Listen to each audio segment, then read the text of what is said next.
Ladies and gentlemen, girls and boys, welcome to Vintage Throne Stadium for season number 21 of Barrie Baycats Baseball. Tonight's Inter-County Baseball League game features the visiting Welland Jackfish and your Barrie Baycats.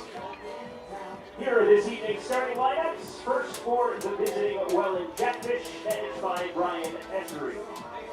Batting first in center field, number 11, Gio Morello. Batting second, the right fielder, number 1, Justin Gideon. Batting third, catching number 16, Sam Cocker. Batting fourth, the third baseman, number 25, Ethan Hunt. Batting fifth, at shortstop, number 23, James Simber.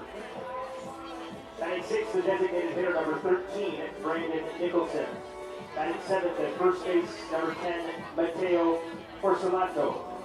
Batting eighth in left field, number 24, Hogan Brown. And batting ninth at second base, number 6, Tyler Dupree. Pitching tonight for the Jackfish, number 55, Jake Hartford. And now, ladies and gentlemen, girls and boys, the starting lineup for your Barrie Baycats, managed by Josh Matlow. Batting first in center field, number 15, Jay Wilson.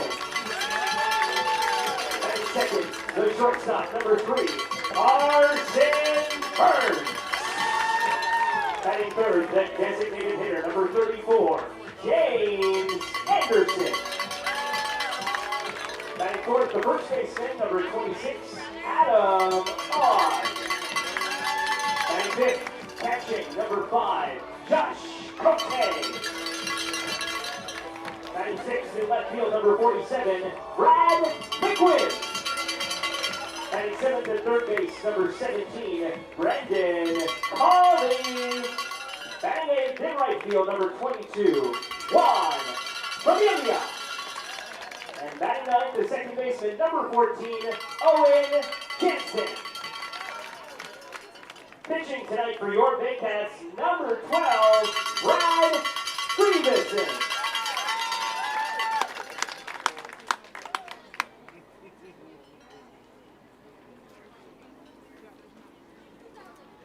Ladies and gentlemen, yesterday we lost a dear member of the Barrie Baycats family.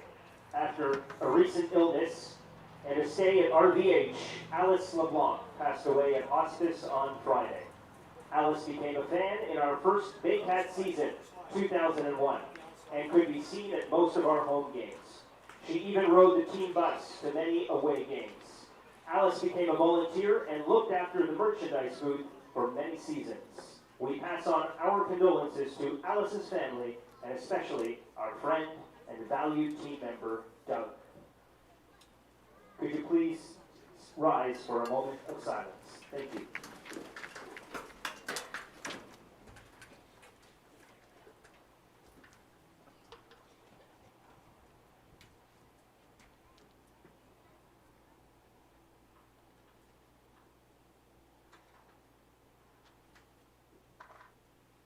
Thank you. Please rise if you are still able. Continue to rise and remove your caps.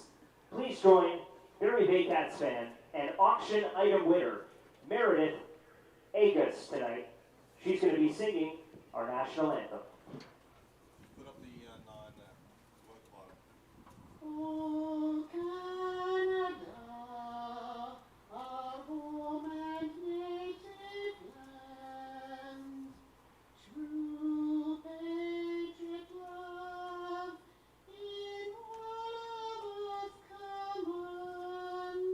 Quelqu'un brasse porte les pays, il sait porter la croix. Ton histoire est une épopée.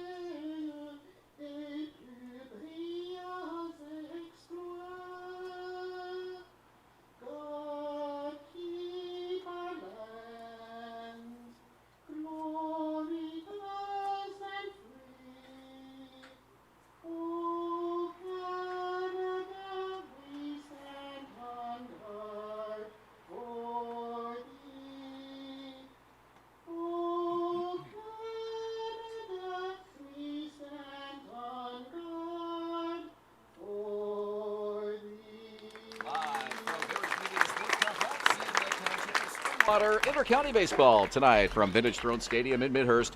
It's the Welland Jackfish and the Barrie Baycats. Hello again, everyone, and a very happy Saturday evening to you. With Patrick Melbourne, I'm Ben Davey. Kendra Doyle on assignment tonight. Well, the heat is on as we head into the middle week of August, and that applies to both weather and baseball.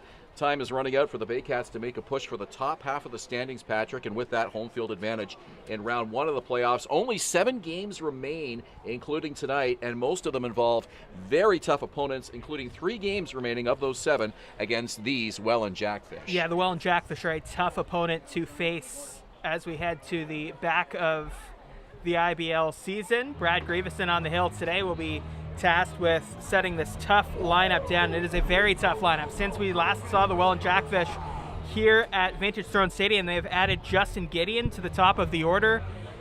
Gideon, the best hitter for the Hamilton Cardinals earlier this season, so it'll be a tough one for the Baycats. They'll have to play at their best, and they'll have to play at the best for their best for the rest of the regular season. The Jackfish are currently tied at the top of the standings with a 25-9 record with the London Majors. So as the regular season finishes up, a lot of chances for the Baycats to make ground in these standings and beat a Jackfish team that it's important to beat them. It's an explosive lineup. Let's see who Brian Essery has put together tonight for Welland. The leadoff man is Gio Morello. He's in center field. Justin Gideon, the right fielder, batting second. Sam Cocker, the catcher, bats third. Cleanup man, Ethan Hunt. He's at third base. James Smybert, the shortstop, bats fifth. Brandon Nicholson is a designated hitter, batting sixth. Mateo Porcelato, the first baseman, bats seventh. Hogan Brown, the left fielder, bats eighth. And Tyler Dupuis, the number 9 hitter, at second base. On the man for the Barrie Baycats today, it is Brad Grieveson, the veteran right-hander. Brad is 4-1 this season with 3.00 ERA. This will be his 15th game. He has not made a start this season after making 3 starts last year. He has 4 saves. He's had really nice results on the mound this year, 39 strikeouts in 30 innings, only 4 walks. So he'll look to continue that run of success in a bit of a new role, not new to him totally, but new to him this year. Grieveson's first pitch is a fastball for a strike. We're underway at 7:08 here at Vintage Throne Stadium in Midhurst tonight. Home plate umpire tonight is Isaac Zivchuk. First base umpire Sean Witherell and Chris Walters behind the bag at third. And Grieveson working very quickly ahead 0-2 to leadoff man Gio Morello. Our first inning for starting lineup uniforms and apparel. The official jersey provider of the Barrie Baycats. Your season starts here. Swing and a miss on the 0-2 pitch. Morello tried to check his swing, couldn't hold up, and there's one away. Let's look at the defense tonight for the Baycats behind Brad Grieveson. Awfully good hitter to strike out at the top of that order. Defense for the Barrie Baycats, a little bit different today. Brad McQuinn is in left field. Jake Wilson in center. Juan Familia is in right. Brendan Colley, the third baseman. Carson Burns is the shortstop. Owen Jansen back out there at second base. James Anderson at first today. Josh Cote, the impressive young catcher behind the plate for Brad Grieveson. And Grieveson misses for the first time. A ball, 1-0 to former Hamilton Cardinal Justin Gideon, acquired mid-season, right fielder. Looks at a high fastball, and he's ahead 2-0.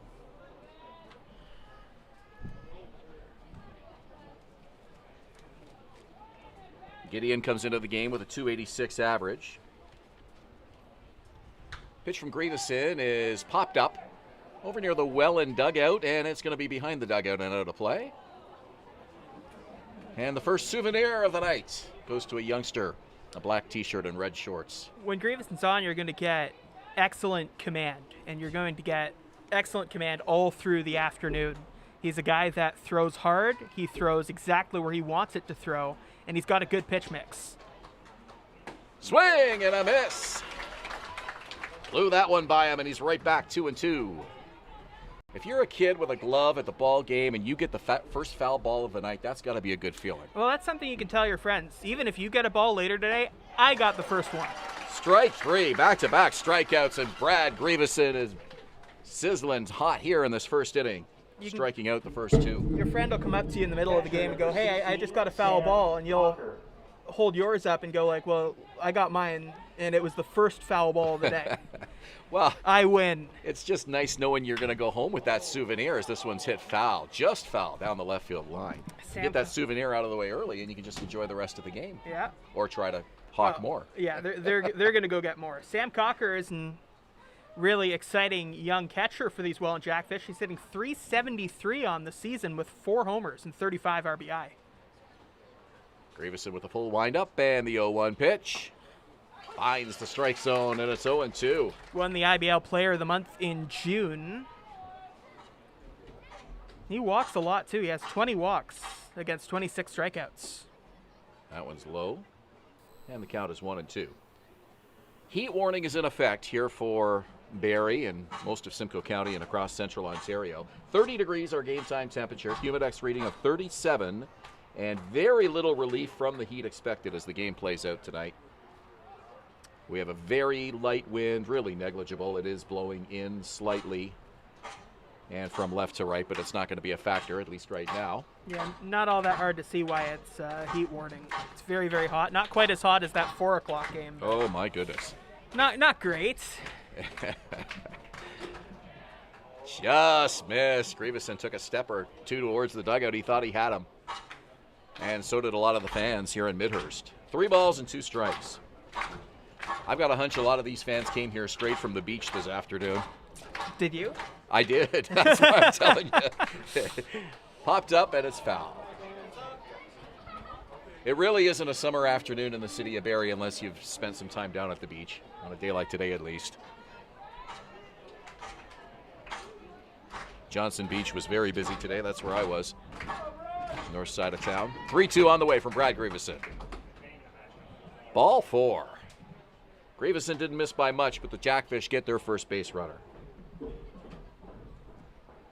It's been a smaller strike zone earlier on today, and I seem to recall that from Isaac Zivchuk. We've seen smaller zones before, so Grieveson and Jake Harford, the pitcher for the Jackfish, will have to adjust to it and throw strikes. Ethan Hunt hitting .318. Righty-righty matchup here. Cocker with the lead, and it's a called strike. This guy's legit, too. He's hitting .318 on the season. He has a homer and 7 doubles. It's a tough Welland order. Sam Cocker has 12 stolen bases this year. One of the speedier catchers in the league. On the bases, that pitch is outside, and it's 1-1.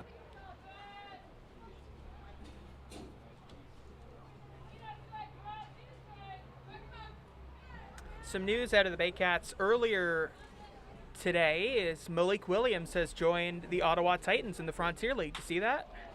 I did, and this one hit on the ground to second, and it's a routine play. Jansen to Anderson, and there are 3 out in the inning. So the Jackfish strand the walk to Sam Cocker, and we're through a half an inning, no score, here at Vintage Throne Stadium. You're watching Baycats TV and Rogers TV. For the Jackfish in the first inning, no runs, no hits, no errors. Danielle May Real Estate, supporting the Barrie Baycats and ready to help with all of your real estate questions. What is your home worth? Should you sell now or wait? Danielle is dedicated to your success. The next time you think real estate, think Danielle May.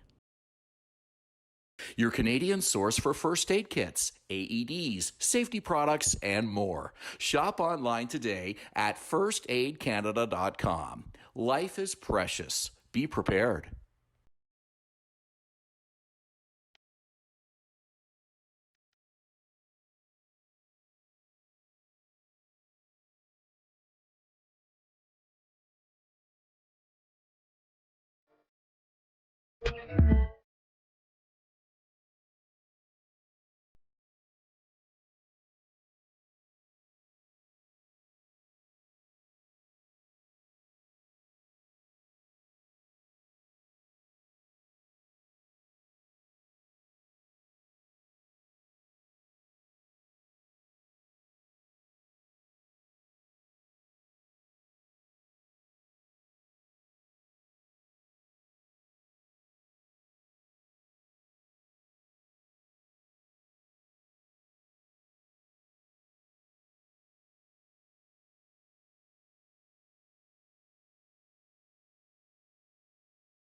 Barrie Baycats come to bat here in the bottom of the first inning in a scoreless tie with the Welland Jackfish. Here's the lineup for Josh Matlow tonight. Jake Wilson, center field, leading off tonight.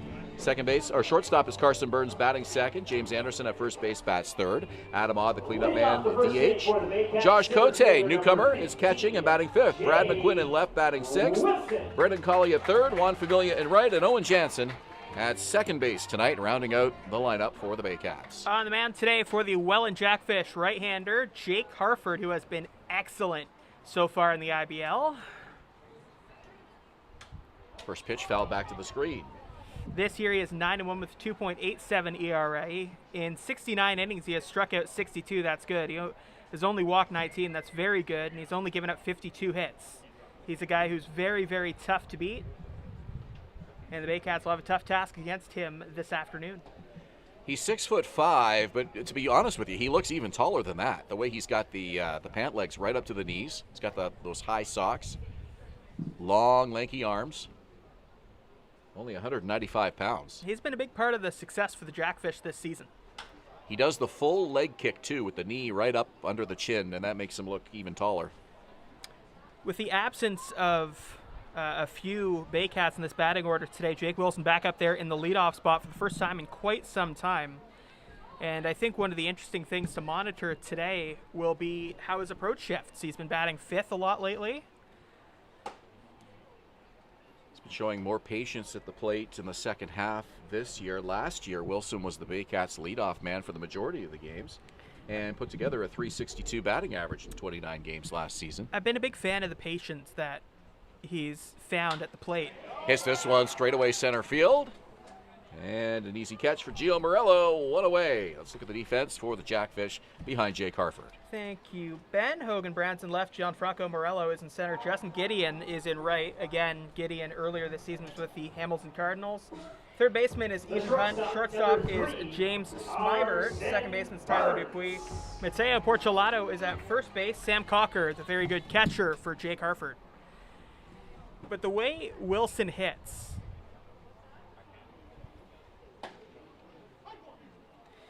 has just changed so much now that he's found that patience at the plate, and it's made him such a better hitter out there.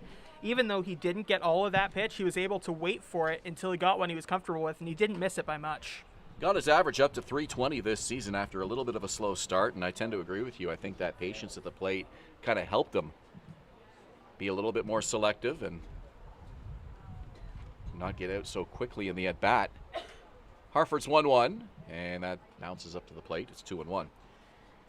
Harford faced the Baycats on June the 4th, so this is their second time seeing him this year. That was a 6-2 Jackfish win, and if you're wondering, that night, Harford went the distance. All 9 innings, allowing just 2 earned runs, 8 strikeouts, no walks. Harford doesn't strike out, or doesn't walk hardly anybody. He has not issued more than 3 walks a game in his entire IBL career. This is his 17th appearance. He did walk 3 in his last appearance, but again, if you're only issuing 3 walks a night, you're in pretty good shape. And his average is far below that. That's high ball 3.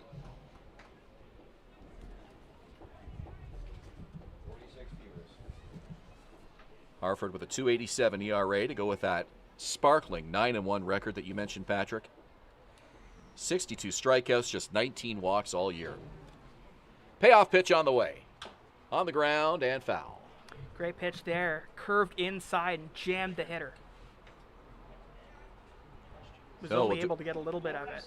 Do it again with a count 3 balls and 2 strikes.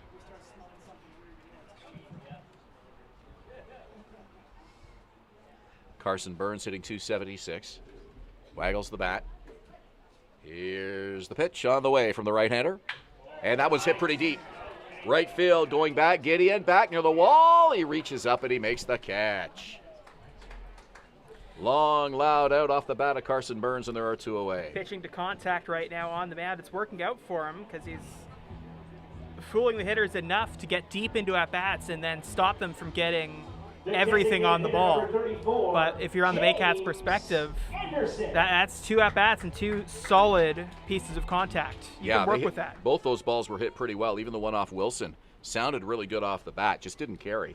and it was right at Morello, and that one Gideon had to backpedal, but could pretty much stay where he was otherwise. James Anderson now with 2 away.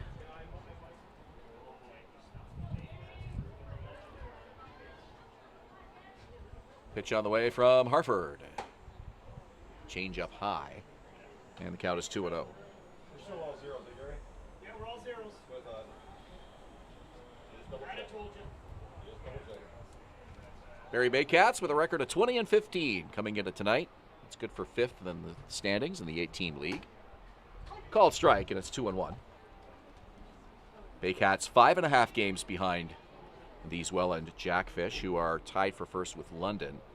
Barrie only a game behind Toronto, however, and that's really what they're looking at, a very possible first-round matchup. And Baycats, of course, would love to nail down home field for that series.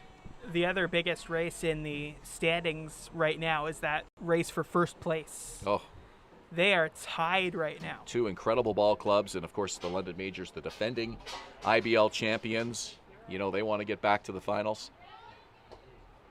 Harford doing a good job changing speeds. That one didn't fool Anderson. The count is full. You can see Cocker's athleticism behind the plate, able to get up really quickly and not look like he's been in a catcher's stance for the last 10 minutes. From the stretch with nobody on, 3-2 on the way from Harford. And they appeal to first. He went. And it's a strike 3. Anderson goes down. And the Baycats go 3 up, 3 down in the bottom of the first inning. We're through 1 here at Vintage Throne Stadium, and scoreless between the Jackfish and the Baycats. You're watching Baycats TV and Rogers TV in Barrie. For the Baycats in the first inning, no runs on no hits, no errors, and nobody left on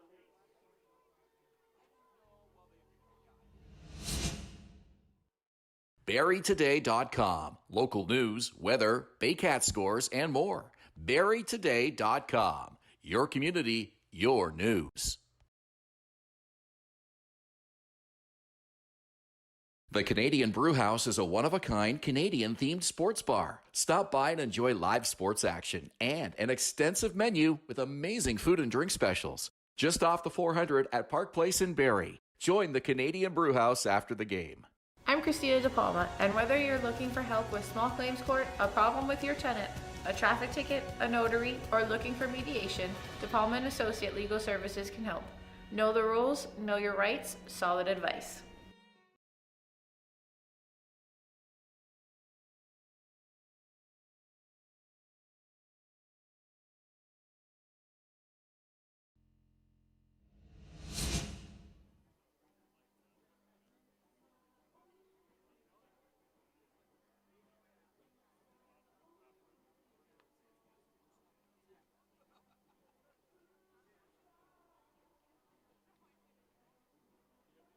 Second inning of play at Vintage Throne Stadium, brought to you by Barrie Today.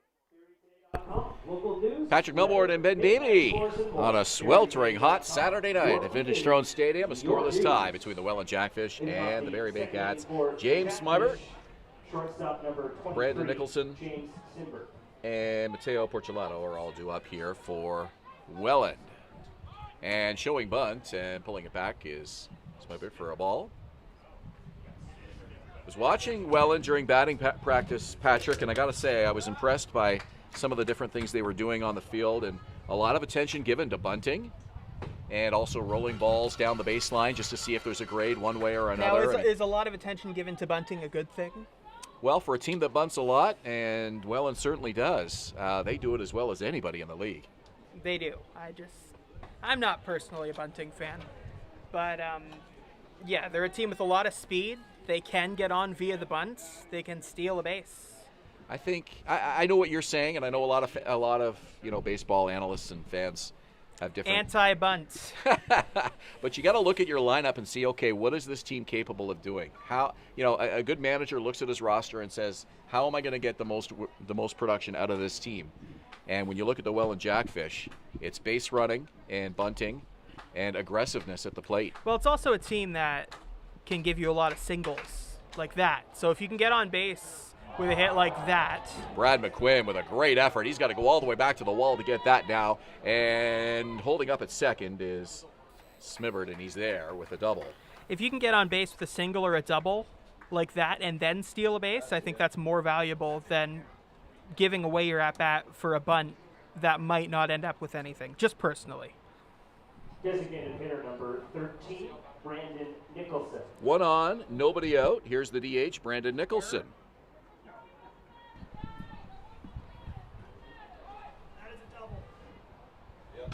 The Jackfish get their second base runner and their first hit of the night.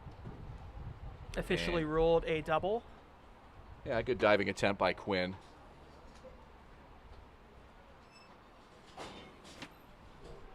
I think even if he didn't dive, he'd be chasing that ball back to the wall anyways. I think you're absolutely right.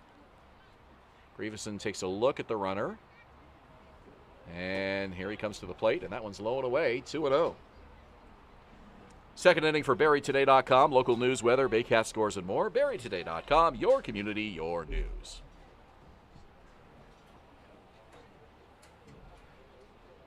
Grieveson to Nicholson.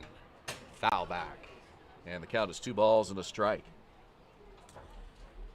Something kind of interesting that I noticed in the Welland Jackfish roster that we have today. There's not a ton of pitchers on this team right now. You compare it to most of the other teams, they don't have a ton of guys, but they do have guys who can go deep into games. And this one hit to third, and a nice play by Colley, who was playing in, makes the throw across in time. Great positioning by Brendan Colley. He was playing in a little closer than usual and was able to react quickly to that hot shot to third. Records the out, and the runner stays put. Number 10, Mateo. Well, it's funny you mention that, because when I was printing off my stat sheets, as I do before every game, usually there's 2 pages of pitchers, and Welland only had 1 page. Yeah. And I actually looked to make sure the printer hadn't run out of paper. And I realized, that's all of them. Yeah, there's not a lot of guys who have thrown for this Welland team this year. It's a credit to how deep the starters are going into games. Called strike to Mateo Porcelato. Well, Harford has made 10 starts. Corrente has made 7. Hummel 5. Harford almost always goes 6 or more innings into a game as well. No balls, 2 strikes to Mateo Porcelato.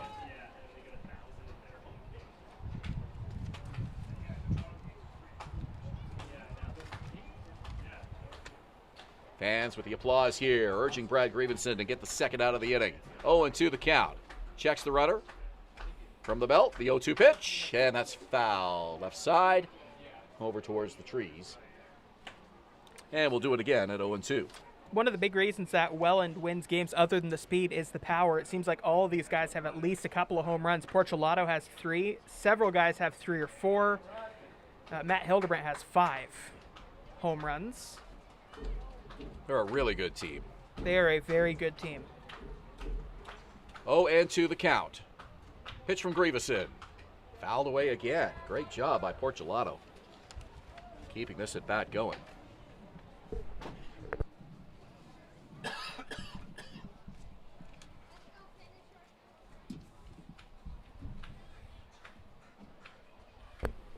Runner at second, that's Smybert, with 1 away. Pitch on the way, and that just missed. It's 1-2.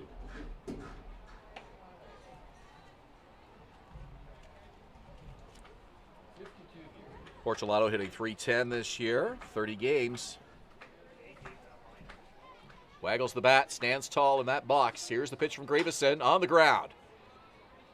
Backpedaling on it as Burns makes the throw across. It's in time for the out. The runner advances.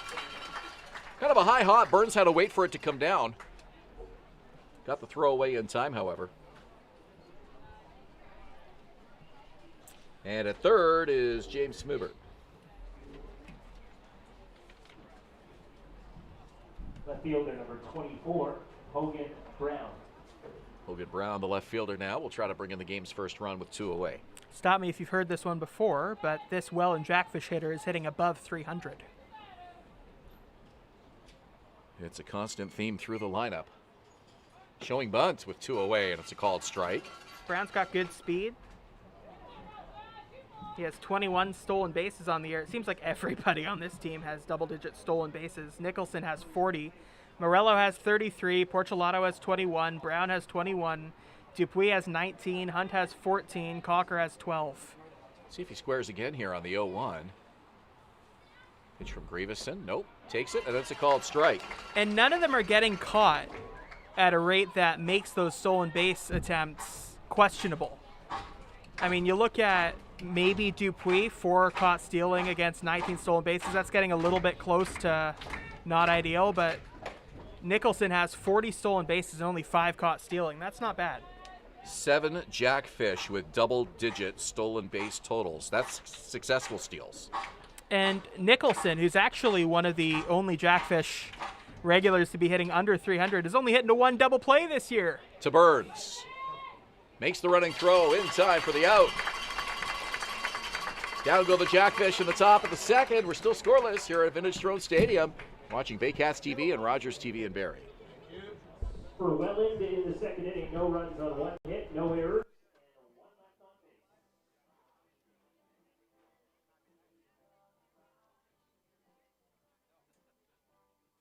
Rock 95 and the Barrie Baycats are giving one lucky kid the chance to be the honorary Rock 95 Junior Baycat for each home game this season. Kids ages 7 to 11 years old will have the chance to enter to win this exciting and unique experience.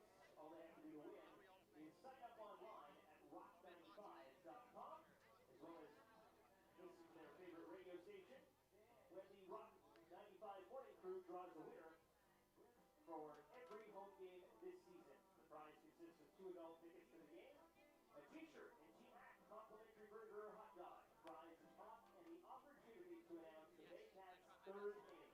You can sign up at rock95.com. Also, if Baycats pitchers strike out 5 or more opposing hitters in any home game this season, each fan will receive a coupon on the way out of the ballpark for 5 free wings. That's courtesy of Buffalo Wild Wings, located at 139 Park Place Plaza in Park Place Boulevard in the Park Place Plaza.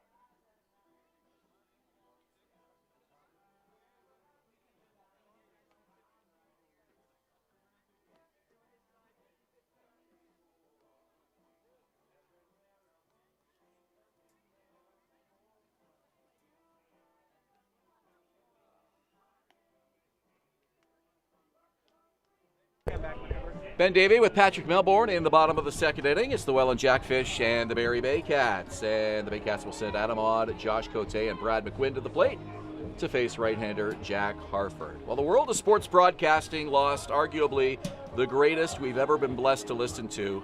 Vin Scully passed away at the age of 94 on Tuesday. Vin did Brooklyn and Los Angeles Dodgers play-by-play for 67 seasons. And you heard his voice on the NBC Game of the Week for many years as well. And the consensus around the baseball world seems to be, Patrick, Vin Scully was the best there ever was. I think inarguably the greatest baseball broadcaster of all time. And he was considered the greatest for so long. I mean, even up until he retired, he was considered a must-listen broadcaster just because he was so down to earth, and you felt like he was just kind of talking to you specifically all the time. Just an excellent sports broadcaster for so many years, and he'll be missed. Can you imagine not only following a team for 67 years, but announcing games for that team for more than 6.5 decades? Well, if you go back, you can actually watch old games like Sandy Koufax era of Vin calling World Series games, and it's pretty cool. Do you have a favorite Vin Scully moment, or the Kershaw game? Oh, yeah. was pretty cool. Just a legendary sports broadcaster, and everybody in our spot as baseball broadcasters has been influenced and/or has listened to Vin Scully just so much, and has been influenced in at least some way, right? So he'll be someone that baseball fans listen to through recordings for years and years into the future. On the ground, and a nice backhanded play by Smybert. Gets up, makes the throw. It's late. And Adam Odd is aboard with an infield hit.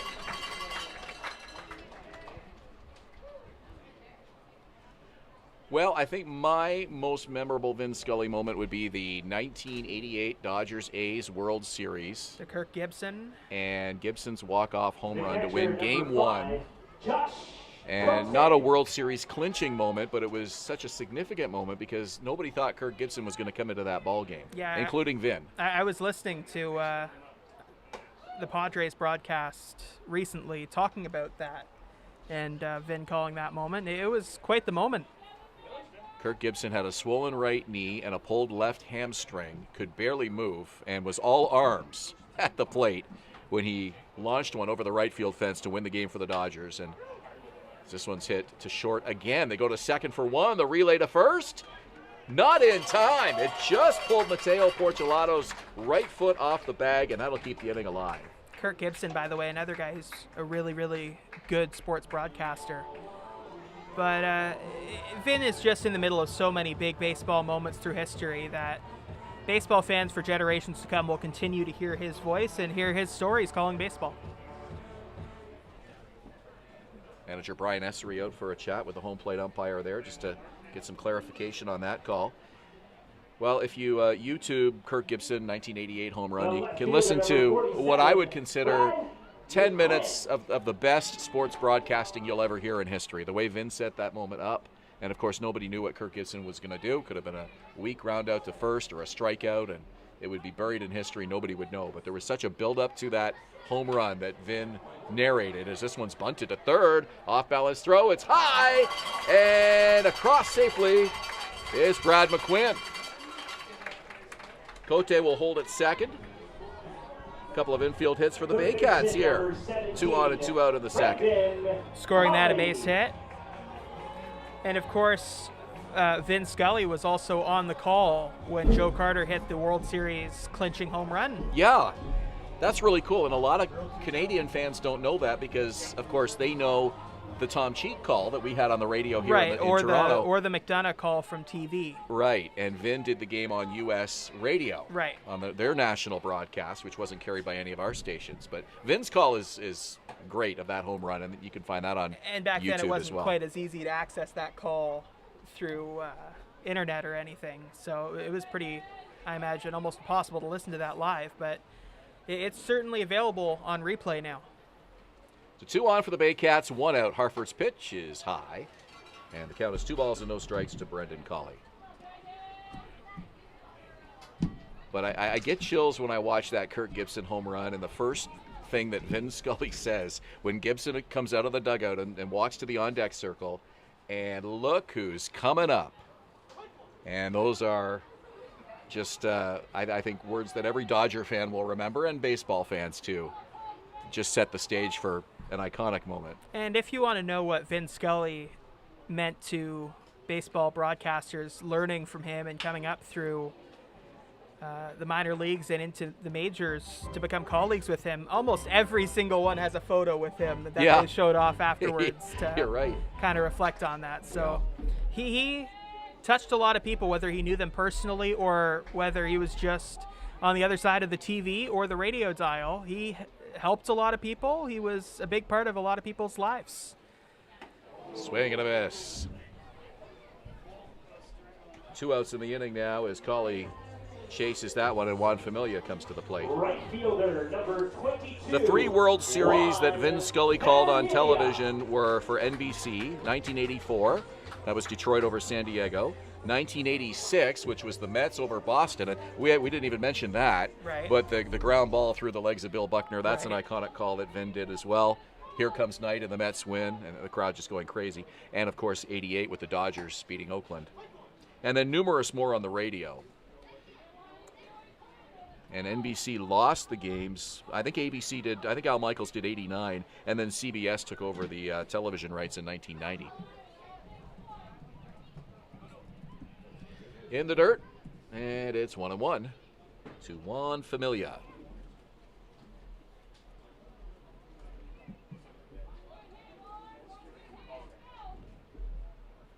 So the new, quote-unquote new, announcer for the Dodgers is also doing Game of the Week on Fox, I believe, right? Yeah. So that's kind of cool. And he had conversations with Vin Scully and photos and everything. That's Joe Davis. Another cool story, by the way, is Vin Scully's last regular season game for the Dodgers was in what was at the time AT&T Park in San Francisco, the Dodgers' biggest rival. But there was always a level of professional respect between Vin Scully and the Giants and their broadcast team, but also just the teams Dodgers and Giants in general when Vin was there. And there's a big plaque in the broadcast booth there with Vin Scully on it, and it says Vin Scully, final regular season broadcast, and the date. Base on balls, and the bases are loaded. Well, I think the other thing that's cool is that the Dodgers were playing in San Francisco on Tuesday, which was when the world got news that Vin had passed away. Yep. And how ironic that the Dodgers would be playing there that same day. And the Giants were actually Vin's favorite team as a kid growing up. As he describes it, he fell in love with the New York Giants and was so sad that they could never seem to get over the hump and beat the Dodgers and beat the Yankees. And then, of course, he got the opportunity to work doing Dodgers games and changed his allegiance pretty quickly, I guess, at that point. Well, after he retired, he certainly saw some great modern Dodgers-Giants rivalry games, didn't he? Even amazing. last year in the playoffs. Yep. I'm sure he would have loved that. Dodgers end up winning that series. Anyways, we could go on and on about the legend and the legacy of Vin Scully, but we just felt it deserved some sort of mention during our broadcast here tonight because he's influenced you and I both from a distance in so many ways. Absolutely. This one's Sky to the right side. Coming over is the right fielder, and he makes the running grab. Justin Gideon looked like he had a little bit of trouble with that at first, but he makes the catch. And the Baycats leave the bases loaded in the second inning. So we're through two, and it's still scoreless between the Jackfish and the Baycats. You're watching Rogers TV in Barrie and Baycats TV.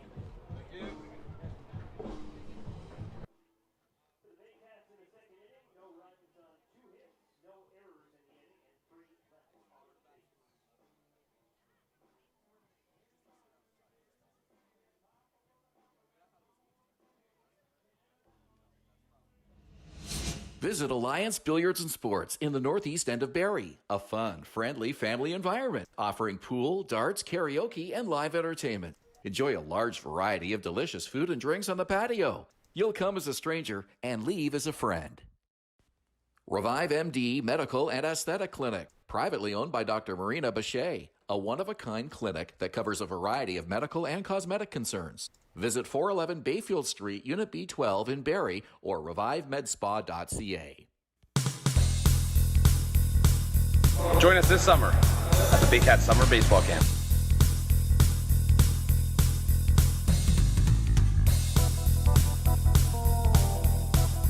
See you this summer!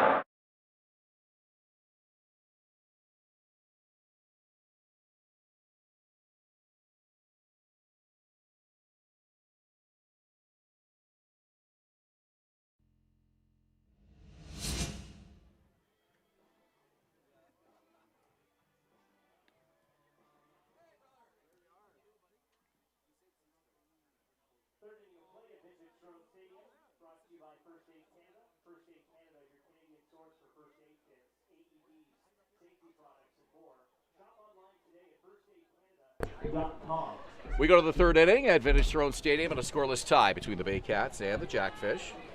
Number 9 hitter Tyler Dupuy will lead it off against right-hander Brad Grieveson. Third inning brought to you by First Aid Canada, your Canadian source for first aid kits, AEDs, safety products, and more. Shop online today at firstaidcanada.com. First pitch swinging is Dupuy, and he's aboard. Second hit of the night off Brad Grieveson. Center fielder number 11, Gio Morello.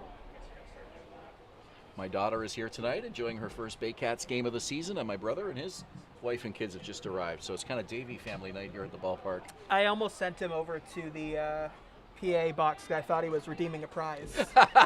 Oh, he'd take it if you gave it to him. I can tell you that. I told him maybe the Baycats will get 5 strikeouts and he can get those 5 free wings. There you go. Buffalo Wild Wing. Runner goes. Throw on a bounce. The tag is late. And it's a stolen base for Tyler Dupuy. So you're not sharing any of the ones that you've collected over the games? I've got about 8 of them in my wallet right now. So even if the Baycats don't get 5 strikeouts? I can't literally eat the wings as quick as the Baycats are getting the strikeouts. That's a good problem. Yeah, they're pitching well. So we got a runner at second with nobody out. Grieveson's pitch to Morello. It's a called strike. Gianfranco Morello in his second season his first season, with the Welland Jackfish. He previously played 2 seasons with the Brantford Red Sox, having a very good year, a .343 batting average. Again, another guy who walks almost as much as he strikes out. Dupuis, one of those 7 Jackfish who have double-digit stolen base totals. And the count is 1 ball and 2 strikes. We haven't really seen a lot of Josh Cote's arm yet. We've seen his ability at the plate, but we're still learning what he can do defensively. Baycats speak very highly about him on defense. Pitch on the way from Grieveson. Hits this one right back up the middle. Shortstop. Burns is there. Makes the throw across in time. Runner advances. 1 out in the inning. So Dupuis at third. 1 out. And here's Justin Gideon. Justin Gideon.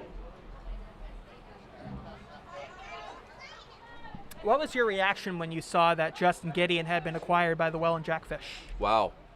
I thought a huge pickup for them. And, for Hamilton, a team that, is really struggling this year along with the Brantford Red Sox. Gideon's certainly one of their best guys. And a chance for him to play on a contender, so good for him. I mean, you gotta love what he adds to this lineup. Excellent defensively, very strong at the plate. Hamilton Cardinals had a really good game against the Brantford Red Sox in their last game. Swing and a miss. 1 ball and 2 strikes. Sam Cocker, the catcher, on deck. Hamilton scored 18 runs yesterday against Brantford. That must be the first time this year they've scored 18 runs. Fouled away. And the count holds at 1 and 2.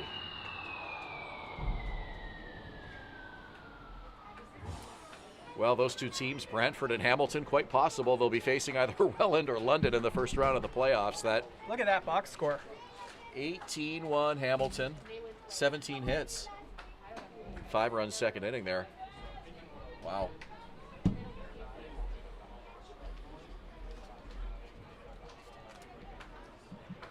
Welland coming off a 17-5 win over the Brantford Red Sox. It has not been the season the Red Sox have been hoping for. Grieveson and a lot of these fans wanted a called third strike there. Didn't get it. Count is full, 3 and 2. Continues to be a small strike zone. Isaac Zivchuk calling the balls and strikes tonight. Here come the fans with some applause. 3-2 pitch on the way, and it's ball 4. So Gideon at first, Dupuis at third, 2 on, 1 out.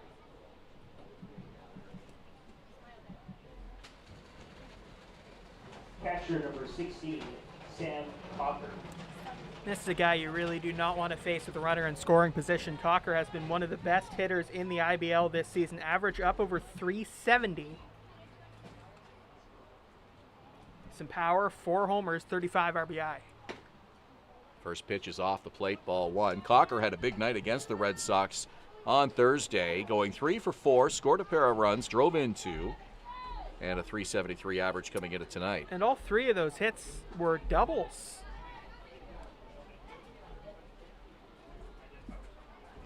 You got to be feeling good after that game. Gideon the lead does not go. It looked like he was leaning towards second a little bit, and he's back head first as Grieveson keeping him honest. If you have a 3-double game, you're feeling good after that game. A double here would get his team on the board. Keep your eye on Justin Gideon at first. You know he wants to go and test the arm of Josh Cote, especially with a runner at third, and another throw over. But the thing they have to be aware of is if Gideon goes and they throw to second, is Tyler Dupuis going to come home? Absolutely. Dupuis got good speed, and he could come home on a play like that. You got to know that's what the Jackfish are thinking. It's 1-0 exactly pitch. what they're Gideon wanting the lead. to. There he goes. Here's the pitch. It's a called strike and no throw from Cotier. He'll take second uncontested. So Gideon up 90 feet and now 2 in scoring position for Cocker. This is how the Jackfish do it. They've done this all season long. It was smart of him not to throw it to second there, because if he throws it to second, they're not going to get Gideon. because he got too good a jump, and Dupuis is going to score. And I think Gideon knew that all along. There's a strike, and it's 1-2. So Cote fakes it to see what Dupuis is going to do at third, see if they can get him caught in a rundown. Still early in this ball game, but this is a big at-bat here. Brad Grieveson and Sam Cocker. Count 1-2. 2 on with 1 out. Pitch from Grieveson, and it's outside. The count is even 2-2. Dupuis a smart base runner. You can see him kind of hopping up and down trying to distract Brad Grieveson. Grieveson, though, is maybe he's the most experienced pitcher on this team and maybe the least likely to be distracted by something like that. Infield creeping in just a little bit. Swing and a miss! Big strikeout for Brad Grieveson. There's 2 away.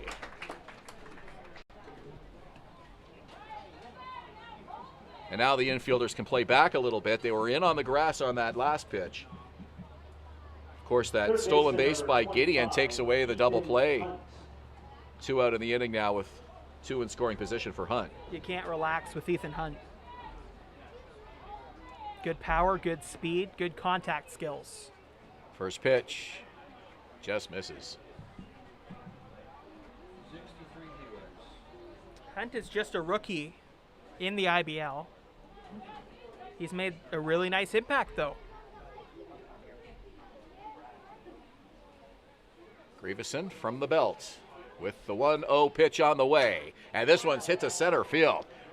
Wilson going back near the track, makes the catch. And that will do it. The Jackfish leave 2 in scoring position. And we're through 2.5 innings here at Vintage Throne Stadium, and we are still scoreless. You're watching Baycats TV and Rogers TV in Barrie. On base.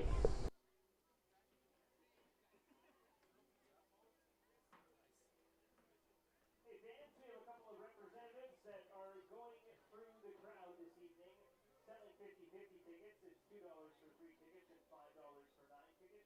The draw takes place in the 7th inning tonight. Make sure to get your tickets for a chance to win a big cash prize. The draw will happen once again in the 7th inning.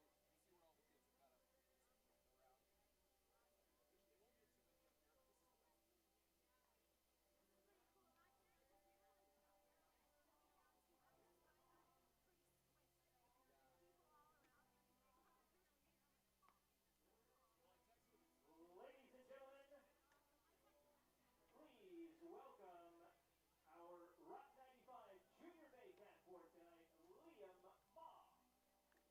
Where's Liam? Come on up, Liam. Liam is 11 years young and goes to Minising Central School from Minising, and he's here with his mom, Joey. When asked why Liam would want to be a Rock 95 Junior Baycat, he responded, "I'm a pitcher for my team. I love baseball. My grandparents used to play as well as my dad. I'm all about baseball and would love to do this." Well, let's get you doing this, Liam. You are introducing the home half of the 3rd inning for your Baycat. Come on up.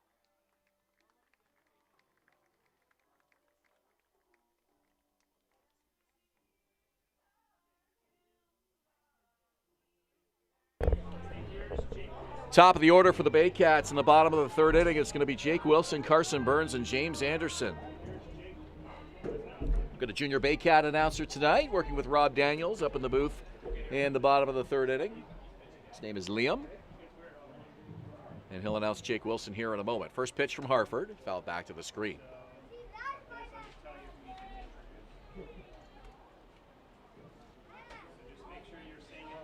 Barrie 6th out of 8th in runs scored, but 4th lowest runs against in the IBL this year. London has the league's best offense, 340 runs scored. Welland is first in runs against, 166, the lowest total in the league. Hartford's been a big part of that. No question, looking for his 10th win of the season. 10 wins is not an easy milestone in the IBL. No, it's not. Hartford's been a big part of why the Welland pitching has been so good. And the stat that's impressed me the most, and again, I alluded to this earlier, but the fact that he has not issued more than 3 walks in a game in his entire IBL career. 3 balls and a strike to Wilson, showing some of that patience we mentioned earlier. It's a bit of a cliche, but both Grieveson and Harford are strike throwers. They're guys that just go inside the zone over and over again and do it really well. Like Strike that. 2. Those 9 wins are tied with London's Jose Arias for the first highest total in the league. 9 wins atop the leaderboard in the IBL. So those two and Frank Garces are going to be big parts of this IBL, upcoming the IBL playoffs. To me, I look at the big 4. I look at Garces, Harford, Custodio, and Arias. Yep, Those you're are the absolutely 4. right. I mean, every team, to win a championship, you got to have an ace, a go-to guy, and those 4 teams have them. You're absolutely right. Those are the 4 big pitchers in this league right now. Ball 4. Jake Wilson aboard for the first time tonight. Although if Juan Benitez keeps pitching the way he's pitched lately, he'll be right in that conversation as well. Certainly has the capability. Was considered the Baycat ace pitcher for last season for the most part. Switching the sunglasses now to the regular lenses here at the bottom of the 3rd. Always good. Are you tracking when you do that every game yet? Yeah, it's sad because it's getting earlier and earlier now in these ball games. But it is getting nice and cool. Nice bunt by Burns. Up with it, Harford makes the throw in time, but the runner advances. Burns retired 1-3, but moves the runner up to second base. The Baycats showing they're not afraid to bunt either. Designated hitter, number 34, James Anderson. James Anderson, the first baseman, as announced by Liam in our Junior Baycat broadcast booth here in the 3rd inning. RBI opportunity here for James in the scoreless tie. First pitch. Called strike from Harford. Harford, 28 years old, from Silver Creek, New York. Last pitched on July 30th, so he's rested. He can go 9. Foul back to the screen. Feels like You know what? That's probably as close as you could get without going over. it feels like every game over the last few games, there's been one that one of us would have caught. If that cleared, it's coming to us. Oh yeah, It had just the right arc. yeah. Would you have made the catch, or would I have made the catch? I think it would probably go more this way for my right hand Okay. grab, but you might elbow me out of the way. I don't know. Well, absolutely, I would. You're I'd go all the way across, and I'd make a great play. I know you're pretty determined to get your first ball here at And then Minnesota Stadium. And then I'd cheer a little bit and walk away from the broadcast booth and autograph the ball and give it to someone. See, the one I got earlier this year, you had no chance on because you were doing PA that night. And to be fair, it wasn't a clean catch. I might have got that one because I'm sitting on the other side now. Yeah, you would have got that one. Although I guess you were sitting on. Yeah, because we switched a few games in. We did. But I think at that time you were on that side, so you probably would have got it. Or my Swing and a laptop miss. would have got it. Which is not as ideal. 3rd strikeout of the game for Harford, and there's 2 away. Well, I still want to make a catch because that was not a catch. I just picked it up off the bench here. So. And I joke, by the way, about autographing the ball, but I should note that if you get a ball that goes in foul territory at Vintage Throne Stadium, the Baycats would like you to return it. There's a little bit of a prize for returning it, so just want to mention that. Although if you do want your baseball that's not a Baycats baseball autographed by our broadcast booth, let us know. There's got to be a demand for that somewhere. I mean, if you want to add value to the ball, perhaps. Yeah. Patrick's signature would probably add more value than mine. I mean, it's pretty equal. See, you're Is my signature just better? You're half my age, so they probably look at your signature and say, well, he's got more potential than the old guy. So. Well, you've been doing it for a long time now, though. Adam Odd not happy with the first couple of pitches here, and is at bat. He's behind 0-2. If they got your autograph, they might have been listening to your first stint. 0-2 pitch, swing and a miss. Fooled by Harford, down he goes. That does it for the Baycats. Yeah, off speed, down and in, just fooled them. Back-to-back strikeouts, Anderson and Odd.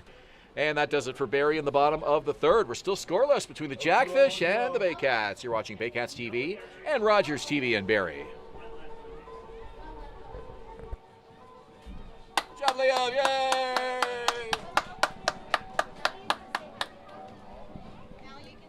Hey, guys. How are ya?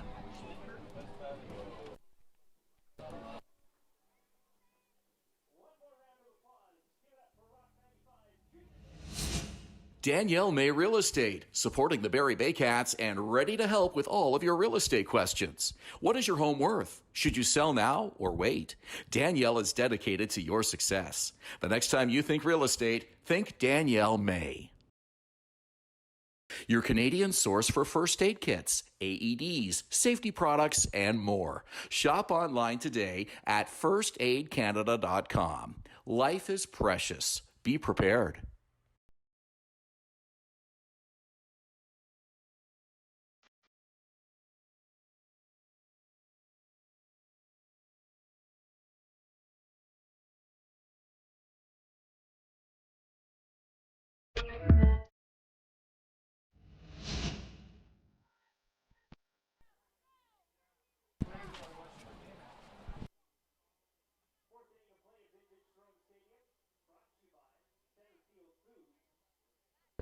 We go to the top of the fourth inning here at Vintage Throne Stadium. It's brought to you by Centerfield Foods, feeding fans and families at the Barrie Community Sports Complex since 2005.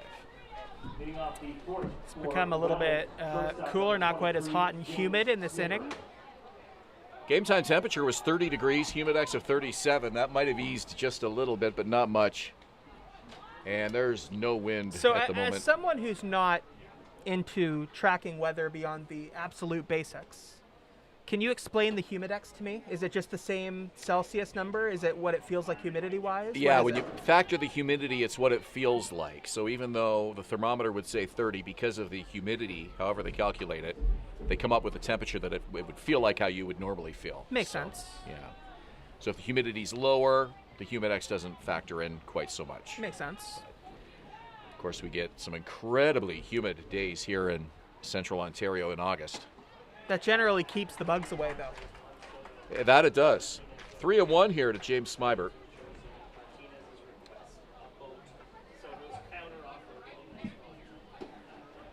And ball four. So the Jackfish get the leadoff man aboard for the third straight inning. Fans, all Saturday afternoon home games that start at 4 p.m. this season are Junior Baycats Days. The support and partnership of Rock 95, Cool FM, Barrie 360, Moonwalk Entertainment, and Dream Parties. Family fun will be taken to a whole new level. Only one more Junior Baycats game this season.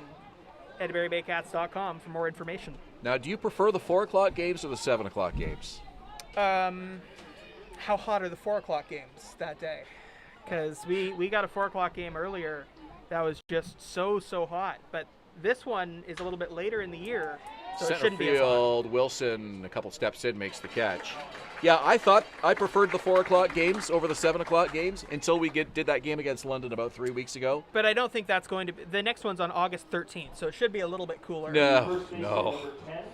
I beg to differ, my friend. Well, you know what? You listening, you the viewer, have to come to the game and see who's right, whether it'll be hot or nice and cool. Probably not nice and cool, but at least not as hot as the last Junior Baycats. That's true. And a lot of fans love the heat. So that's true. You know, there are people that just love to bake. You've met a lot of people who go, I love the heat. Sure. Yeah? They were all down at the beach today, but... How do they phrase that? Do they go, yes, my favorite days are the ones that feel like 40 degrees. Love those. Well, that game we did against London, what was that? Or was it Kitchener? It was London. It was June 25th. There were two of them. June 23rd against Kitchener, but then earlier in the year there was another one like that against London. Yeah, it was the 25th against London. I thought both of us were going to die before the end of the game. Well, we are both here together in the broadcast booth for every home game. Goes, hit and run is on, and a smart move there. The throw over, and it's dropped by the first baseman.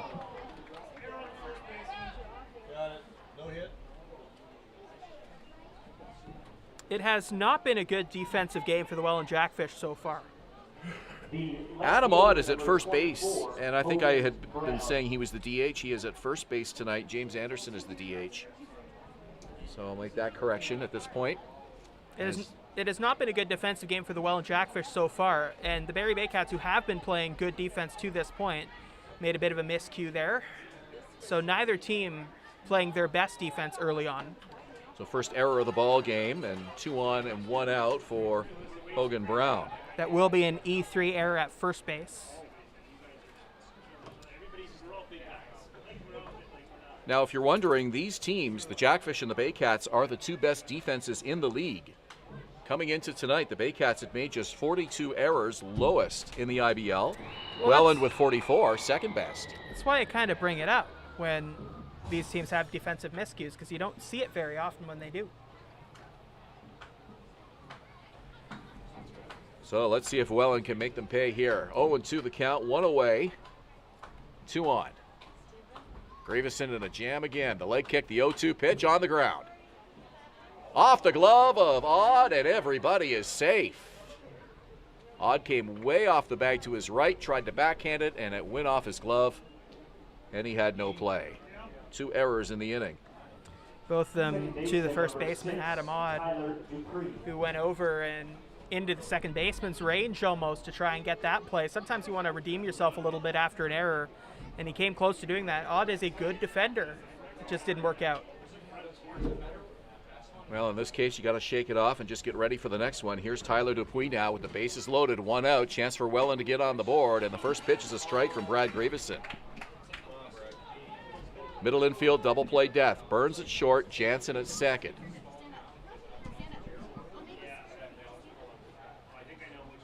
One out in the inning. Gravison takes a deep breath, the leg kick, the 0-1 pitch, and that one's fouled away. And it's no balls and 2 strikes. Just to finish off that point about it being so hot in that game, Ben and I sit in the same broadcast booth for every home game. That game was so hot, we had to take turns taking a break outside of the booth. Because the sun was right at us. It felt like 40 degrees. It just did not work. Pitch is just high, and the count is 1-2. Fans groaning. That was up in the zone, however. It's been consistent today.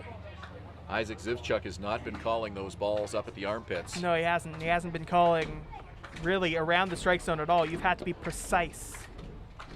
1-2 on the way. And it's hit to right field, and it'll drop for a base hit. In to score is Smybert. Rounding third is Porcelato. He will score. They're going to send in another. Hogan Brown is across home plate. And a bases clearing double by the number 9 hitter, Tyler Dupuis. And that's 3-0 Jackfish. Second hit of the day for Dupuis. Second time he's been in scoring position. He just was not fooled by that fastball. Caught a little bit too much of the plate, and he hit it off the end of the bat to the right side.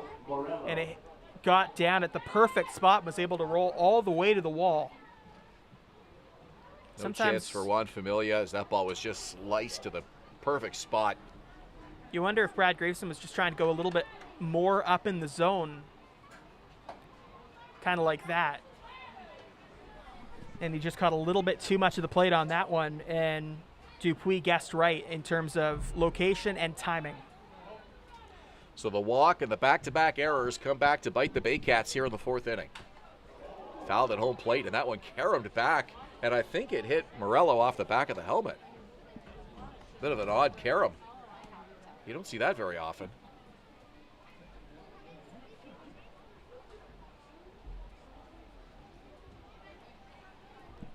One on 1 the count to Gio Morello. He's 0 for 2 tonight.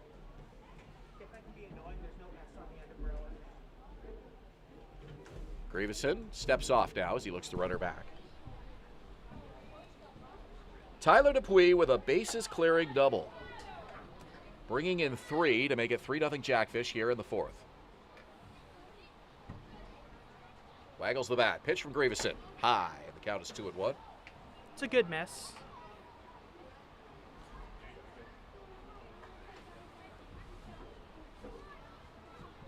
It's not a miss that's going to go to the backstop or change an at-bat or give too much information on your pitches. Morello slices that one foul. And if you miss up and away, it allows you to go back down and in and change on the next pitch.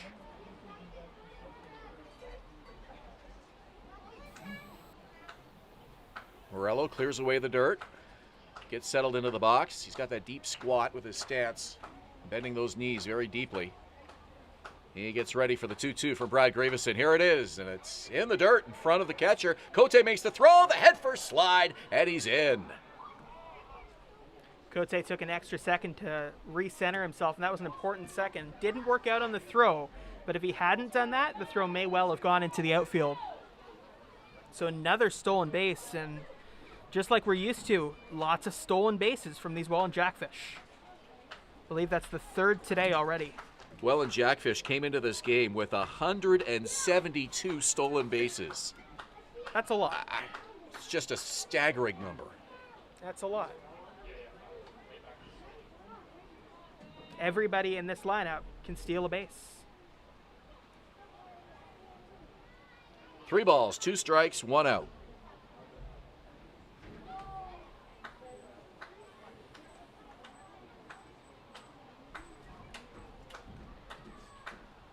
Gravison slowing things down a little bit here. The 3-2 pitch on the way.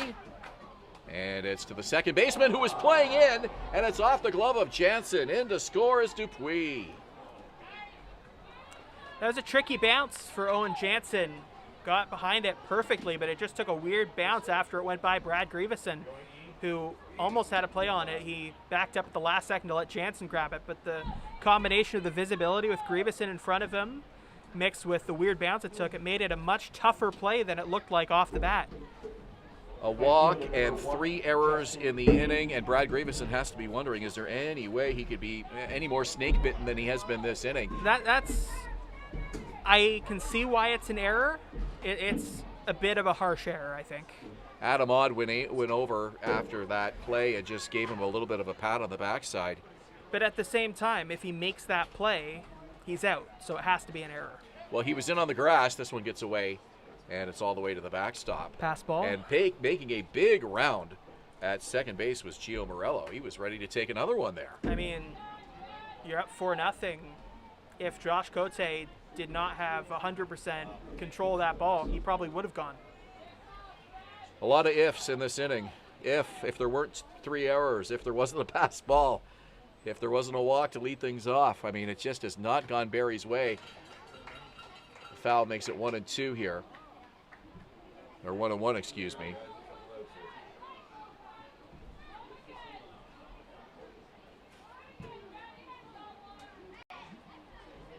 I did the math on the stolen bases. The Jackfish are averaging more than 5 stolen bases a game.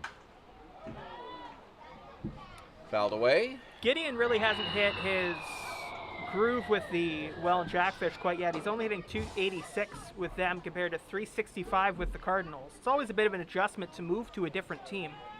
He does, however, have a triple, but he hasn't found the big power. He had 11 homers with the Cardinals, only 1 so far with Welland. Rocked foul. Maybe I won't mention his power again because he got pretty close there. Just got around on that one a little too much. That had home run distance. When you have the kind of speed that Welland has, you force the defense to play in, and in all kinds of weird positions sometimes you can take advantage of. And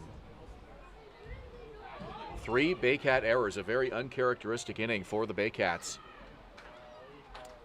Gideon hoping for his first championship this year. Played for the Cardinals, the Burlington Herd, and the Burlington Bandits in the past. Swing and a miss, strike 3, so there's 2 out in the inning. These will be unearned runs surrendered by Brad Gravison, but that won't make him feel any better about it, I can tell you that. Catcher number 16, Sam Cocker. Well, Gravison's a guy that hasn't really given up many runs this year. A couple of solo homers, but all year long he's only given up 10 earned runs. Left center field. Pretty deep. Going back, McQuinn. Back, it's up, and it is over the wall and gone. 2-run homer for Sam Cocker. It is a 6-0 Jackfish lead. Well, he got all of that. You sometimes look at home runs and you go like, well, they didn't get all of it, but it still went a long way. He got all of that. That was crushed. And the Jackfish come pouring out of the dugout with high fives for Cocker and Morello. And the rout is on, 6-0 Jackfish here in the 4th inning. Shortstop number 23. As a left-hander gets up and throwing in the Barrie bullpen.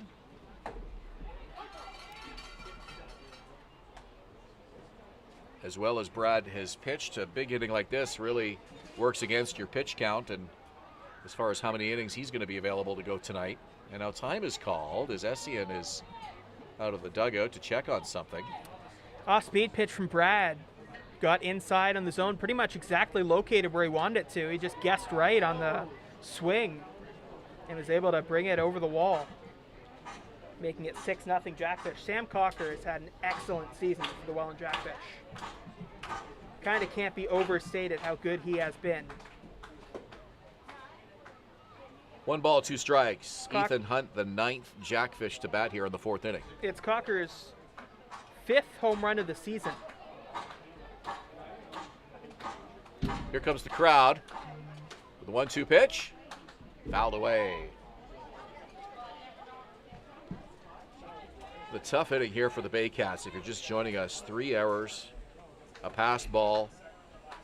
The whole inning started with a walk to James Smybert. This one on a line to the second baseman, Owen Jansen, and he makes the catch. So the Jackfish send 9 to the plate. They score 6. And we go to the bottom of the 4th here at Vintage Throne Stadium. You're watching Baycats TV and Rogers TV in Barrie. In the 4th inning, 6 runs, 2 hits, 3 errors.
Josh Coates about to come up to the batter's box, and Josh Coates had a phenomenal opening game with the Barrie Baycats. He is in his first year with the team, and he just signed a couple of weeks ago, and Coates made his first at-bats, official at-bats at Arnold Anderson Stadium in Brantford and hit 2 home runs in his first 2 official at-bats. Hits this one to right center, and running over and making the catch is Gio Morello, 1 away. This is a guy who has excellent power, is a good defender, and could be a great Baycats catcher for years to come. Baycats with some work to do, trailing 6-0 to the Welland Jackfish. 6 runs, 4 hits for the Jackfish. They've stranded 4. No runs, 2 hits for the Baycats. 3 errors, all of them coming in that 4th inning. They've left 4. And left fielder Brad McQuinn will try to get something cooking for Barrie here in the bottom of the 4th inning. Fouled off, and it's 0-1. Brad McQuinn is due for a big hit. He's had good at-bats. Had a double, 6 hits, couple RBI, couple walks. He's due for a big hit. Gets a strike, and it's 0-2. If you're Jake Hartford, does it change your approach pitching with a 6-run lead as opposed to the first 3 innings of this game? It shouldn't. It might, but it shouldn't. He still has to go in there. And the reason it shouldn't is because he's had such a good approach over the first 3 innings of this game. If he was Curveball for a strike. That had the nasty 10-6 drop, but not happy with the call is McQuinn, and he's out of the game. And Josh Matlow very unhappy, but Brad McQuinn was talking back to the umpire quite a bit there. You do kind of wonder what he said to get that reaction. It's a Baycats team that has not had a full bench today, so you hope that they don't have to bring the DH out into the field now. They make a good point. Because James Anderson's the DH, he can play left field, but that would bring the pitcher into the batting order, and Brad Grieveson is someone who does not take a lot of at-bats. Baycats manager Josh Matlow did not leave the dugout, but he made sure Isaac Zivchuk heard his message. And I think from our angle, I'll take another look at our video feed, but from our angle, it did look like a strike. Yeah, it was a strike. Looking at it again, it was a strike. So McQuinn not happy about it, but the umpire made the right call on that one. I think the Baycats may be not happy that those weren't being called the other way. That's a good point. Brad Grieveson was out there on the mound. Zone, so if those off-speed pitches, which kind of drop into the zone, were not being called earlier, you can see where they'd be upset. But going to make the argument that curveball dropped in for a strike, then you've got to call it both ways, and I think that had the Baycats a little bit frustrated. It was a beautiful pitch, though. I kind of doubt that Brad McQuinn would be seeing those pitches not go the other way from left field, though. Yeah. Because that would be an awfully tough viewpoint to see that. So I bet you he was more just, maybe he had a call on that pitch go differently in an earlier at-bat. Yeah, the catcher, Sam Cocker, may have overframed that pitch, too. That's the other thing. It was a beautiful job of framing that pitch, but it was a strike even if it had just dropped in. Because he helped guide that down just a little bit. I'd love to kind of bring the other viewpoint and say it was a ball, but it was a strike, that one. 2-1 from Hartford. And that just misses off the outside part of the plate, 3-1. I'm just wondering what they're going to do defensively now, because that puts them in a bit of a tough spot.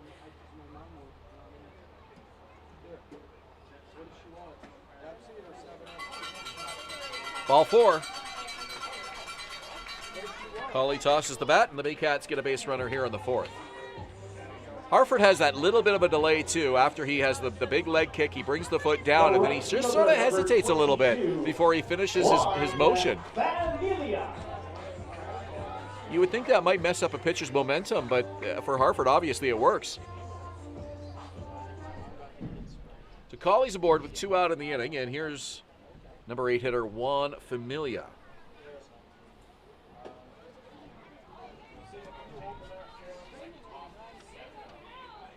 I should also mention a big thanks to our producer, Brian Backlund, and our production team for having such great camera angles that we can go back and check those strike zone calls. Yeah, the addition of that outfield camera, I've heard so many fans tell us just what that adds to the broadcast, and it helps us out as well, too. But we can go back and look at a strike call or a ball call on a play like that and find an actual answer, and that's huge. Colley, the lead at first, does not go off speed and has fouled back to the screen. That's another one that we would have caught if there was no screen there. Yep. We would have a collection. Well, that was a lot lower, but yeah, but I would have dove for it. I would have gone up here like that. It had the right placement. Had the hand up here, and I would have caught that. Juan Familia. I would have caught that. Was the gist of that if you didn't hear it. Familia hits this one to center field, and it'll hang up long enough for Gio Morello. Down go the Baycats in the 4th. It's still 6-0 Welland as we go to the 5th. You're watching Baycats TV and Rogers TV in Barrie. The Baycats in the 4th inning, no runs on no hits.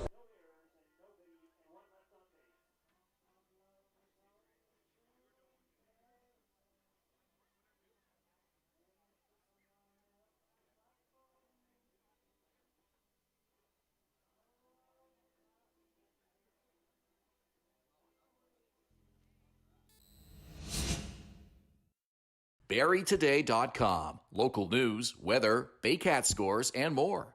BarrieToday.com. Your community, your news.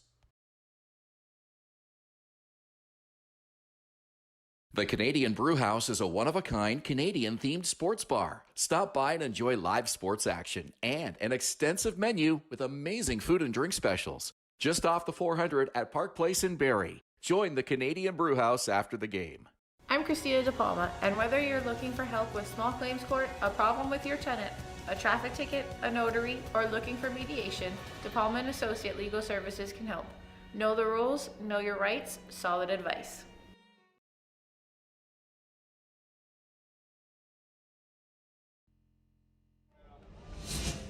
Back live at Vintage Throne Stadium here in Springwater with the Baycats down 6-0 to the Welland Jackfish. And for the first time this season, Baycat manager Josh Matlow is going to see some in-game action. Well, this is interesting. He's wearing number 18, and he's coming in for Brad McQuinn. The president, general manager, and field manager has activated himself. Now playing left field for the Baycats, number 18, Josh Matlow. Rob Daniels giving Josh Matlow's full title with the introduction there. Activating himself, sounds like a transformer. Fifth inning, by the way, brought to you by Eats All Paving for all of your residential, commercial, and industrial paving needs, providing quality service for over 37 years because you deserve the best. One member of the 2005 championship team is in left field. Another one is on the mound, that's Brad Grieveson, and someone who watched a lot of those games is on the mic. Here's Ben Davey. I feel like we've overhyped this inning a little bit too much, but in any event, we go to the fifth inning with the Baycats down 6-0. And the Jackfish batting around in the fourth, so James Smybert will lead off this inning again. And he hits this one to left center field, and it'll drop. Right in front of Josh Matlow. He had no chance on it, but he'll get his feet wet early in this game.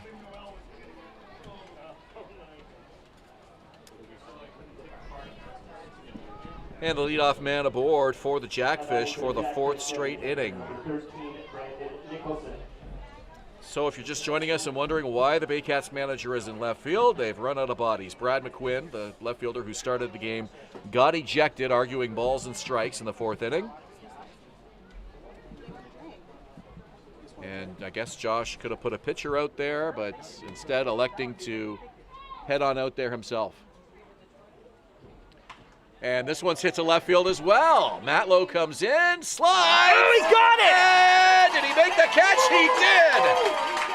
Josh Matlow slaps the glove.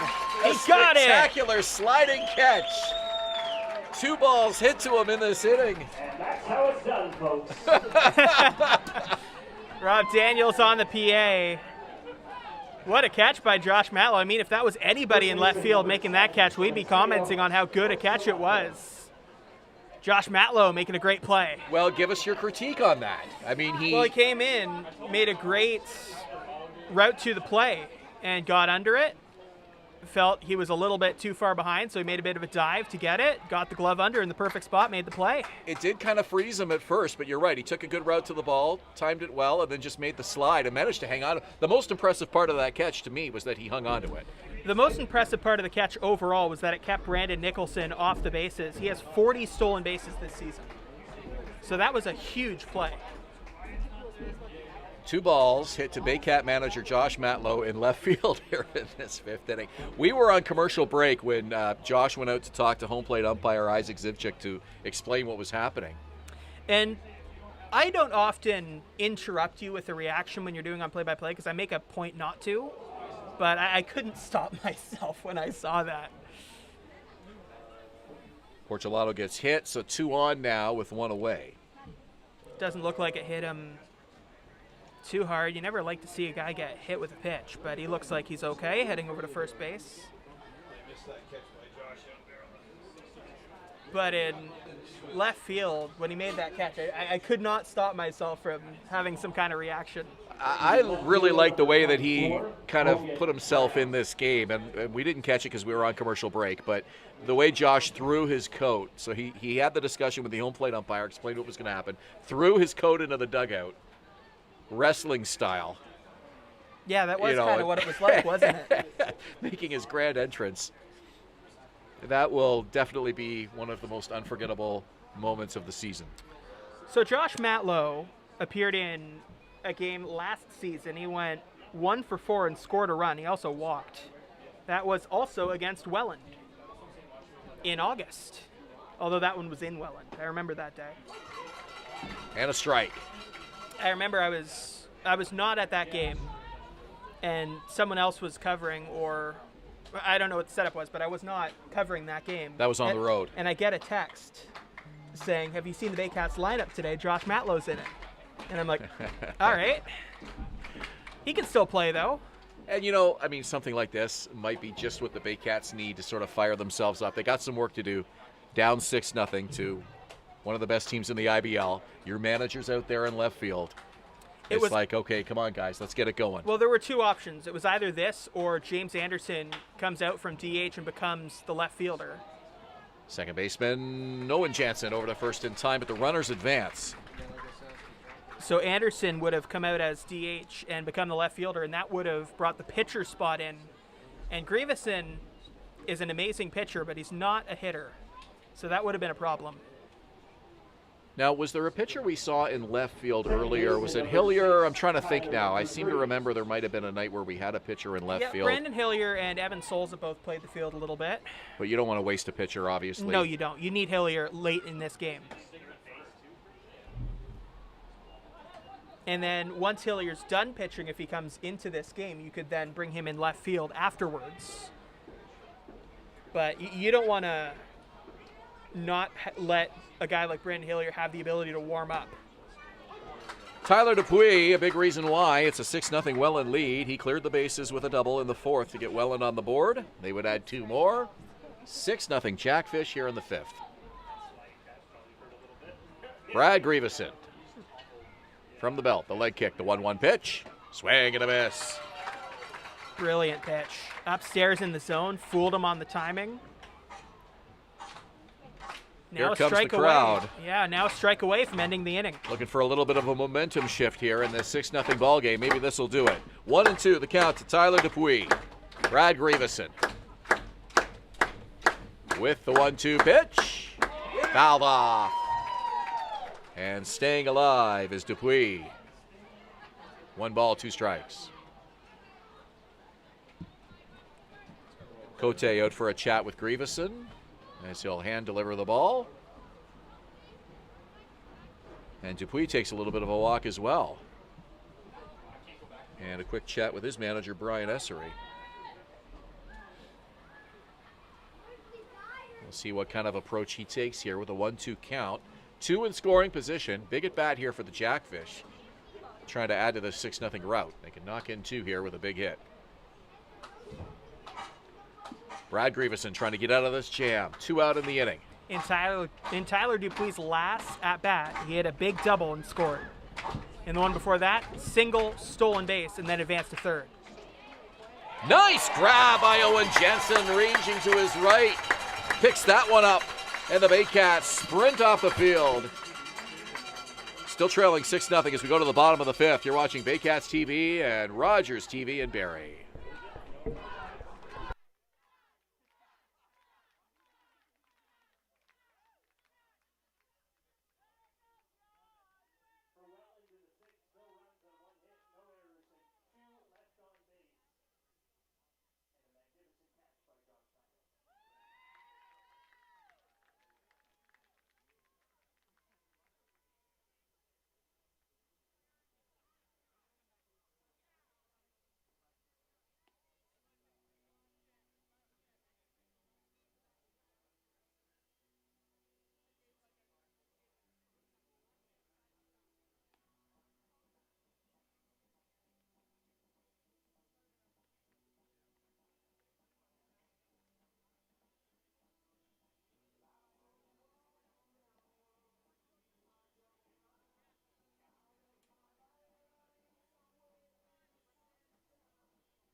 Baycats fans, the next Barrie Baycats game is on the road tomorrow at 2 p.m. against the Kitchener Panthers. You can watch it exclusively on Baycats TV. I'll be on the call for that.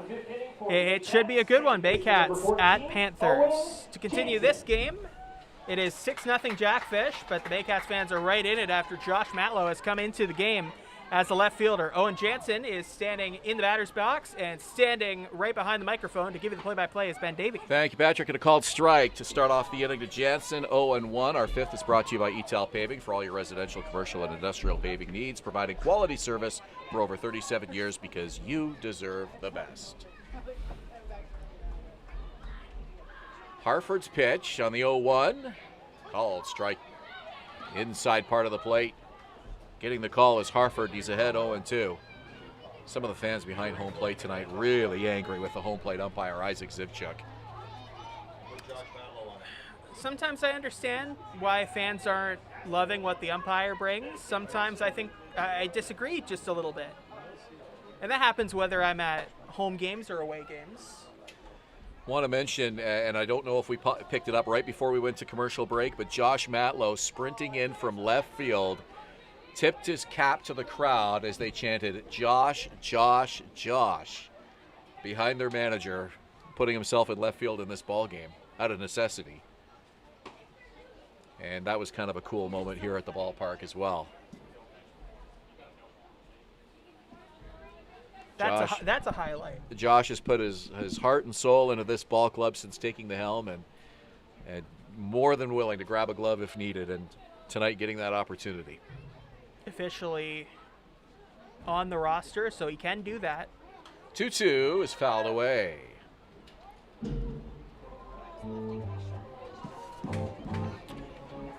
Owen Jansen, one of the Baycats' hottest hitters this season, a .357 average coming into tonight. At .354 right now. He had an excellent month of June, and then had a really good month of July as well. He's played both second base and third base for the Baycats. Here's the pitch from Harford. Curveball, that missed. That was a close one. 3 balls, 2 strikes. And you look at how he's grown as a hitter since last season. More power, better contact skills, more speed, and better defense. He is a really, really good player, and the Baycats fortunate to have him in the middle of the order. And they've had his presence consistently through the season. This is his 30th ball game. 3-2 pitch coming up, and he stays alive. And I say middle of the order as kind of the generic, he comes up several times a game, but he's really been that reverse leadoff type guy. Well, we've seen Tyler Plumpton in the 8th spot and Owen Jansen, the number 9 hitter, back-to-back at the bottom of the order for most of the season. Plumpton not here tonight. Jansen's been an excellent signing by the Baycats. Baycats have done a good job to get these guys on the team and assemble a new generation of players. Called strike 3 as Jansen was ready to head to first. That's another one where the strike zone opened up just a little bit, and players start getting mad when they see the strike zone change from the start of a game to how it continues. Just going to look here at behind the scenes a little bit at that pitch and see slow delivery. It did look just on the high part of the strike zone, which on its own, not super notable, but with the strike zone opening today as small as it was, players are going to notice it opening up. Jansen was ready to toss his bat away, and he had to do a hard right turn back to the Baycat dugout. So we're back to the top of the order for Jake Wilson. Baycats trailing 6-0.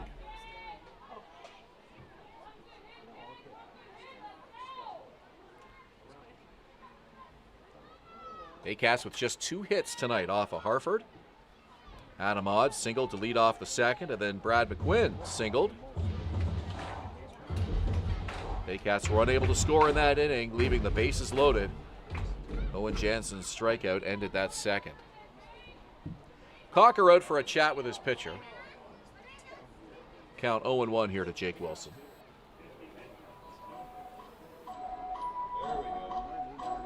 Baycats will see an awful lot of the Welland Jackfish here in the month of August. 2 more games against them. 1 there, 1 here. Just 7 games remain on the schedule for the Baycats, 3 of them against Welland. Harford to the belt. Here's the leg kick and the pitch on the way. And that's low.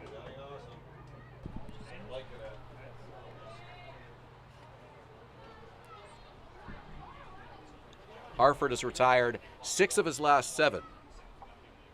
The walk to Brendan Colley, the only blemish in that stretch, and this one is lifted to center field. Gio Morello camps underneath it, plenty of time, and he makes the catch. 2 away. Almost exactly the same pitch and almost exactly the same result as the first innings hit, which also wasn't a hit. It was a fly out. Number 3, Carson Burns. Well, the Baycats have hit a lot of balls right at guys tonight. And even on those easy fly balls, the outfielders have hardly had to move. Carson Burns will try to reach base for the first time. Swings and misses strike 1. Burns with a .276 average. 6 runs, 5 hits for Welland, no runs, 2 hits for Barrie. 3 Barrie errors leading to that big 6-run Jackfish 4th inning tonight. Burns had 2 hits the last time he faced Welland. That was at the Jackfish Park, the pond.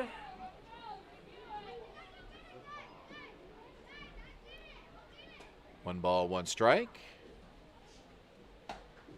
And the pitch is high, and it's 2-1.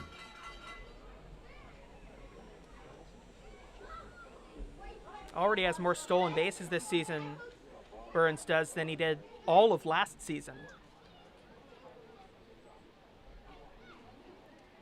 2-1 from Harford. And that's low and inside. I suppose we played more games this season than they did in the regular season last year already. An expanded schedule, 30 games last year and 42 this year. That pushes the playoffs a little bit later as well.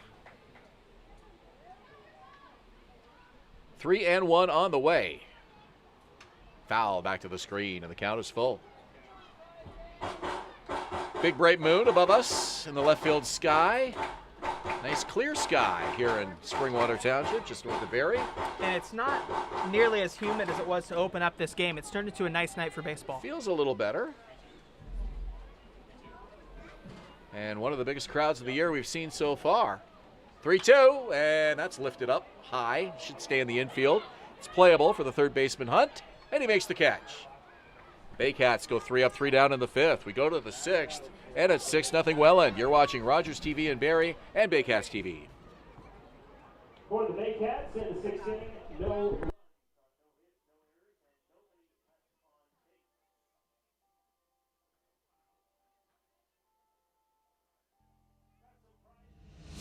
Visit Alliance Billiards and Sports in the northeast end of Barrie. A fun, friendly family environment offering pool, darts, karaoke, and live entertainment. Enjoy a large variety of delicious food and drinks on the patio. You'll come as a stranger and leave as a friend.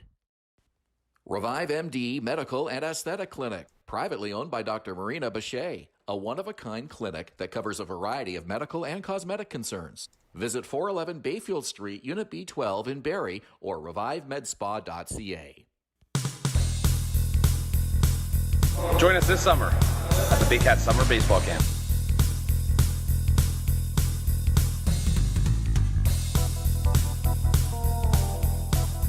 See you this summer.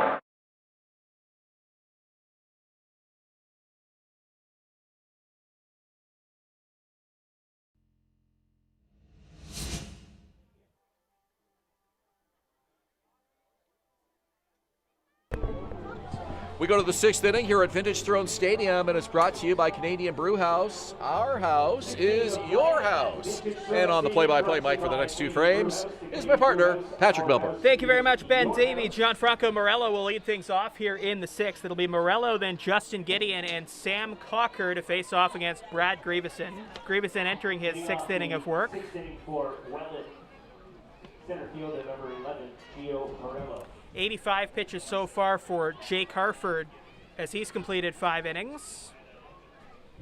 So Gianfranco Morello, who reached on an error at second base last time up and then advanced to second on a passed ball, stands in. First pitch from Brad is grounded right side and foul.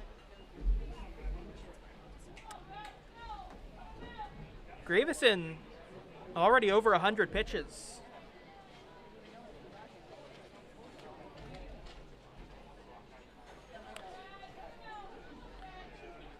Morello officially 0 for 2. Here's the 0-1. That's down and in. You look at a guy like Morello, it's similar to a couple of the other guys like Gideon, where he's been with a few IBL teams and he'd really love that first championship. As Josh Cote goes out to the mound to talk to Brad Grieveson, just get on the same page. Yeah, Morello, one of those guys who just brings so many different dimensions to the field.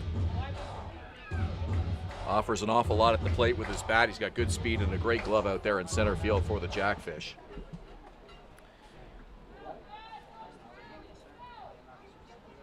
Grieveson and Cote have not worked together as a battery before. Swing and a miss, 1-2. So this is the first time that they've been pitcher-catcher. So sometimes you need a few extra mound visits just to get on the same page and make sure you're thinking the same way. That's a good point to bring up. It seems like they've been in sync most of the night. 1-2's hit to left, moving over is Matlow. He's going to go back at the wall, and it's off the wall. Rounding first is Morello. He's going to go to second as Matlow throws it in. It's going to pass the cutoff man, Carson Burns, and be saved by Owen Jansen. It's a double for Gio Morello, and the Jackfish lead off with a base runner again. I want to do a quick little family shout out here. My brother is attending his first Baycats game tonight with his wife Terry and their parents, and my 2 nieces and my 2 nephews, Hunter, Caleb, Willow, and Maddie. And my daughter Esther is with them all. So the Davey family is basically occupying the entire back row here behind home plate. But they're all enjoying some baseball here tonight, and I think for most of them it's their first ball game. So. Well, they've been to 1 game, and Josh Matlow's played 1 game. So does that tell you that every time they come, Josh Matlow will make his way into the game? Maybe Josh Matlow is part of my family, and I just didn't realize it. Huh? Lefty Justin Gideon fouled it off. It's 0-1. Grieveson looks back at the runner, Morello. He's got speed at second now. Looks home. Looks back again. Now comes home. Big cut and a miss from Gideon, and it's 0-2. Gideon struck out in the first, then walked in the third, and struck out again in the fourth. Stole a base as well in the third. Only the 1 home run so far as a Jackfish player, but just missed one on a foul ball in that last at-bat. 0-2. Brad looking at second. Working fairly quickly now. Kicks and comes home. Big cut and a miss. Gideon struck out for the 3rd time today. Went away. Looks a lot like the Brad Grieveson we saw at the start of this ball game. Back-to-back strikeouts, Morello and Gideon to start this game off. And Brad shows no signs of tiring. And there's a look at my family right there. You see them on the shot behind home plate. They'll watch that on the YouTube broadcast tonight when they get home, I'm sure.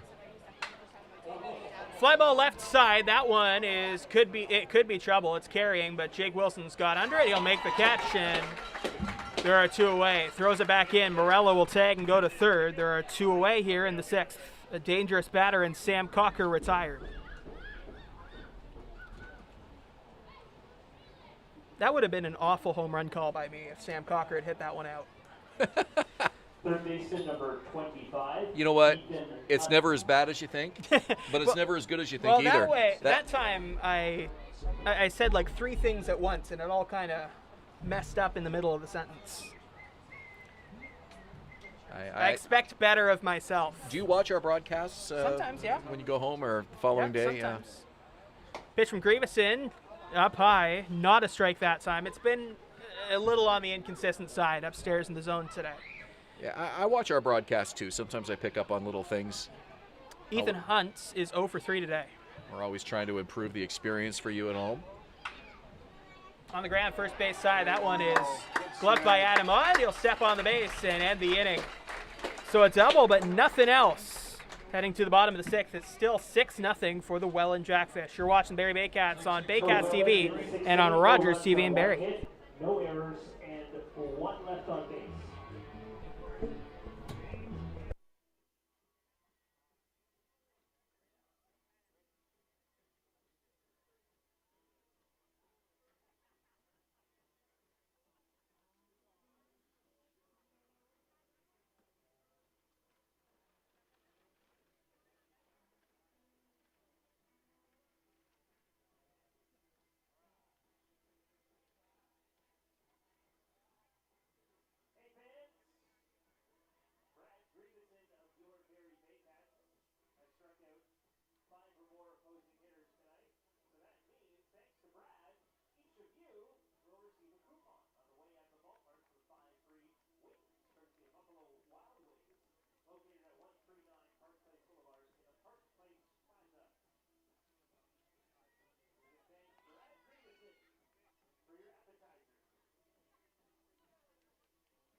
Anderson.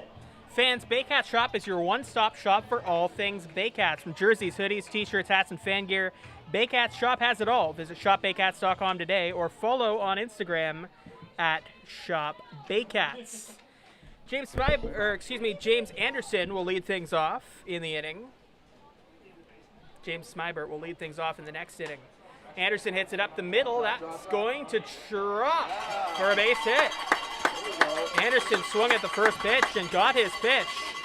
And it found a hole in between the second baseman and the center fielder. That's Dupuis at second base, Morello in center field. And it's a leadoff single for Anderson. We've got a pack of Topps unopened 1989 baseball cards that we're going to give to the Baycats player of the game tonight. We started doing this last week, and we'll do it for the rest of the regular season. And we'll award these even if the Baycats come out on the wrong side of the score. I got enough of these to give away. There is no player of the game, though, for Barrie? If they don't win. First pitch outside to Adamad. Well, so Josh Matlow maybe for the sliding catch in left, although I gave him a pack earlier this season, and he was just over the moon to get one of these. These are unopened baseball cards. So if I name a random player from 1989, I might get it again. That was the craziest thing. Strike zone opening up just a little bit again. Adamad not thrilled with it. Count now 1-1. For those who missed the broadcast, I forget what we were talking about, but you referenced a former San Diego Padre pitcher. I did. And when you opened these baseball cards, he was in the pack. Yeah, Mudcat. Mark Grant, the pitcher. Mark Grant. 1989 baseball cards. I bought these baseball cards at a garage sale of some sort, or a flea market, something like that, in I think about 1994 or 1995. And I thought, I'm just going to hang on to these. I bought, I think, 6 boxes of them. Cut and a miss from Adamad, 2-2. So I decided this is the season I'm going to start giving these away. And I gave one to Josh Matlow, gave one to you, gave one to everybody on our broadcast team up here. Gary opened a Roberto Alomar rookie card. 2 balls, 2 strikes to Adamad. Pitch comes from Harford. That's hit in the air. Center field, moving in is Morello. Now making kind of an uncertain catch as he makes the catch, throws it into first. Anderson gets back in time.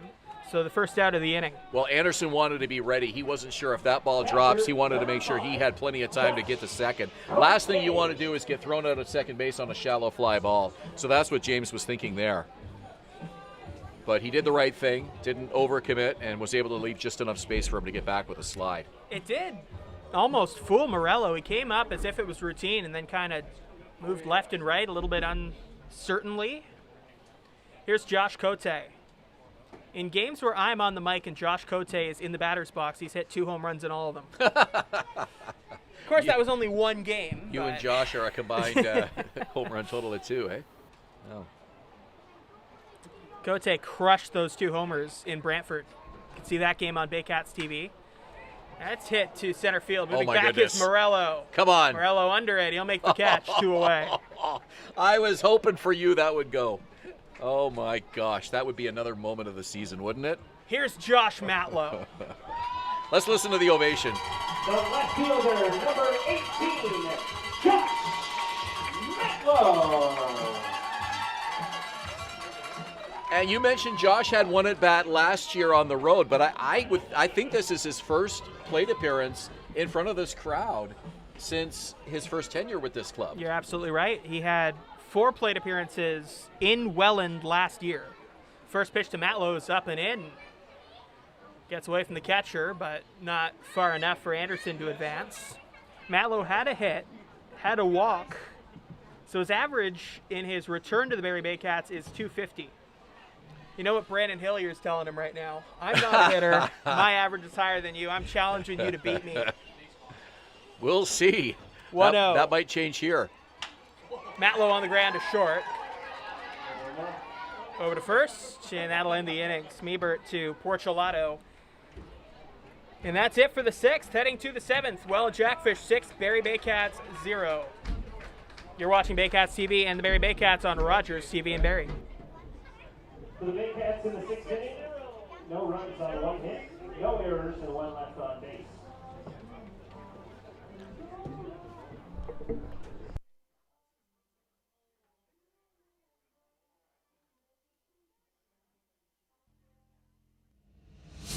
Danielle May Real Estate, supporting the Barrie Baycats and ready to help with all of your real estate questions. What is your home worth? Should you sell now or wait?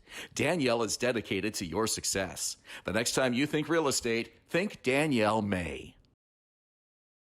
Your Canadian source for first aid kits, AEDs, safety products, and more. Shop online today at firstaidcanada.com. Life is precious. Be prepared.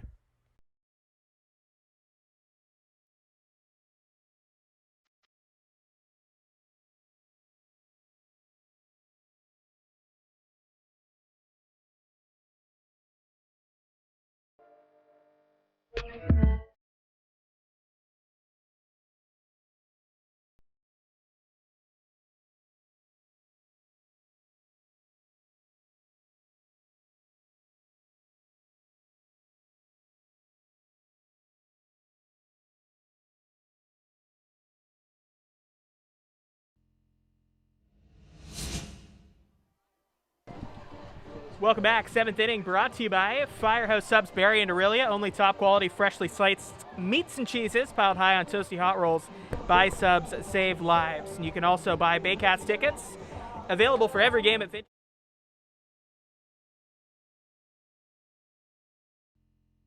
To find deals today. Just one other game on our out-of-town scoreboard, Patrick, and that is in the Royal City. Guelph is tied with London 3-3. That's still in the top of the 5th inning, but of course the Majors and the Jackfish in a head-to-head battle, top of the division standings, and both of these teams in action here tonight. So London in a tough battle there with Guelph. We'll keep our eye on that score for you as we head through the evening.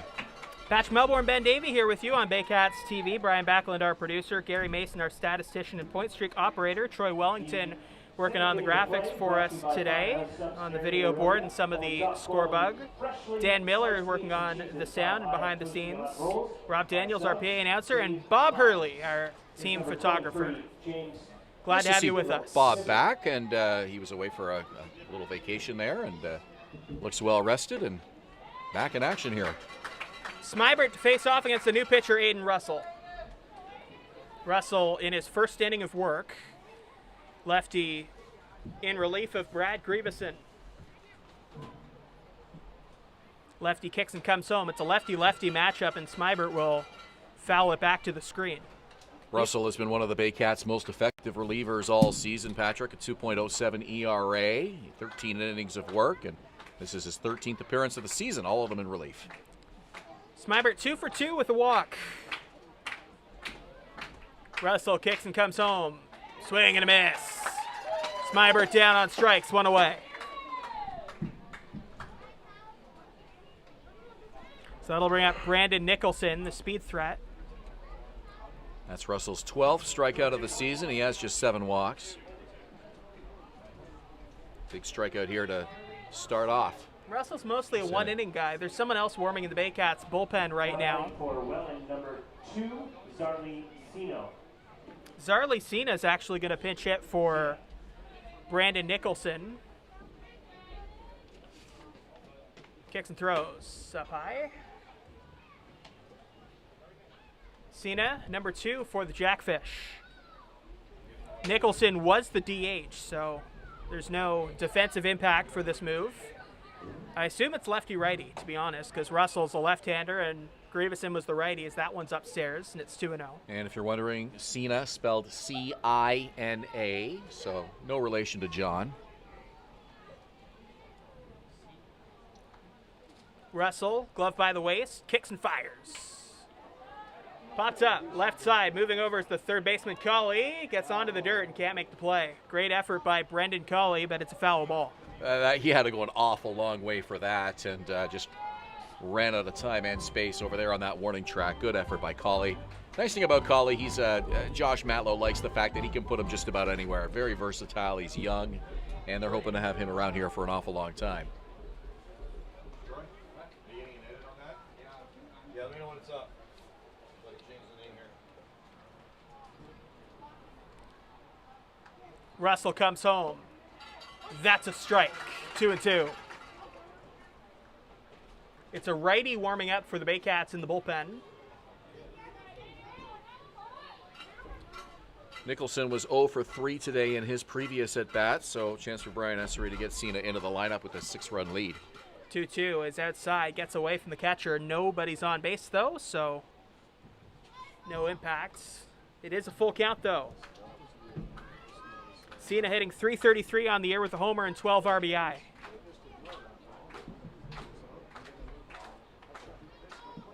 Facing off against Russell. 3-2. Fouled straight back at us. Or it would be if not for the screen. Remains 3-2. Russell released Brad Grieveson, who pitched 6 innings. Gave up 6 runs, but they were all unearned. Walked 3, struck out 5. Leaves with a 6-run Welland lead. Pitch from Russell, who pauses a little bit in the middle of his delivery, messes with the timing and gets the strikeout. Well, you're right, and I noticed that as well. Russell kind of looking a little bit like Harford there, a different sort of leg kick, and obviously lefty instead of a righty, but the way he just sort of, he raised the leg and he just sort of waited, that might have messed up the timing a little bit. Cina goes down, back-to-back strikeouts. Great start to this inning for Russell. 13th strikeout of the season for Aiden Russell, who officially passed his total from last year with the first strikeout of the inning. Now has 24 total. First pitch upstairs to Mateo Porcelato. Across 21 appearances in the IBL so far for Aiden Russell, he has an ERA of 1.96. Foul back. That's really impressive. He has been one of the most reliable relievers for Josh Matlow since he joined the team at the beginning of last season.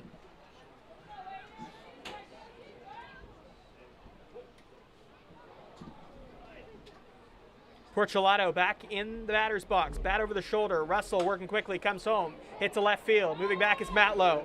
He's under it, and he's just going to miss it. Off his glove. It's going to be extra bases for Porcelato. A double for Mateo Porcelato. And with 2 outs, the Jackfish have a base runner.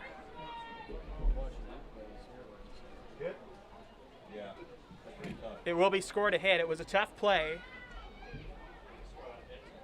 And that'll bring up Hogan Brown. The left fielder, number 24, Hogan Brown.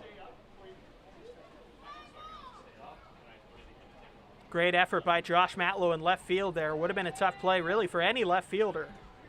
And he almost managed to grab it for his second great catch of the day. Just missed it. Scoring position though for the Jackfish. They threaten again here in the 7th. Hogan Brown up now. Tyler Dupuis on deck. Lefty-lefty matchup. Kicks and comes home. First pitch grounded to second baseman. Owen Jansen's got it. Throws on to first, and that'll end the inning.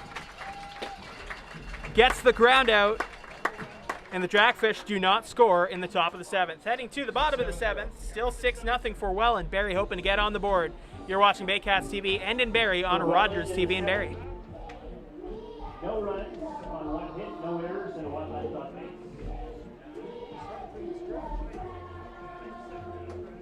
Sing it, folks. Take a stretch.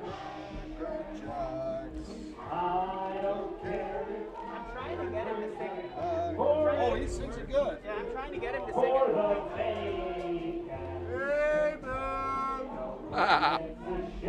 Let's hear ya.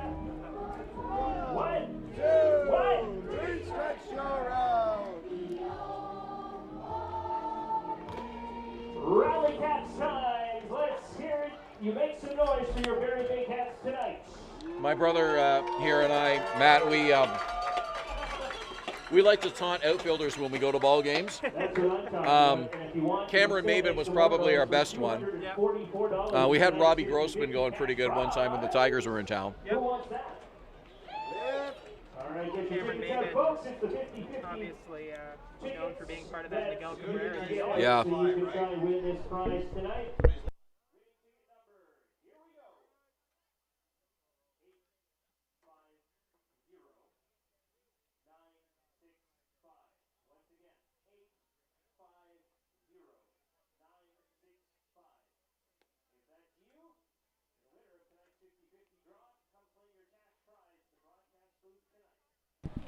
Fans, the newly redesigned BarrieBaycats.com features a brand new highlights page and a brand new spoiler-free Baycats TV experience. Head to BarrieBaycats.com/TV and BarrieBaycats.com/highlights now to get the whole game day experience. Colley, Familia, and Jansen in the bottom of the 7th inning. Brendan Colley will lead things off. Has a walk and a strikeout today. First pitch to him is just high, 1-0. Chance of let's go Baycats.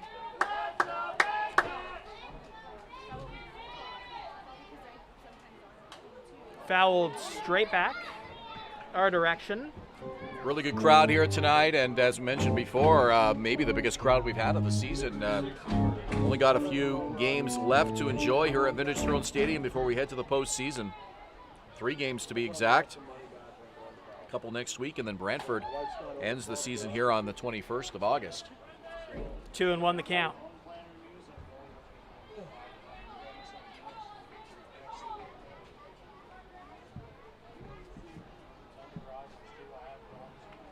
Here's the 2-1.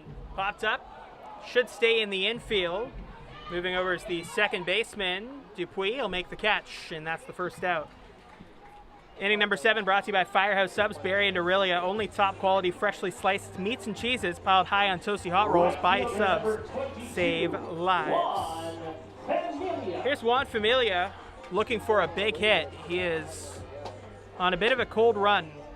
Such a talented hitter. He is...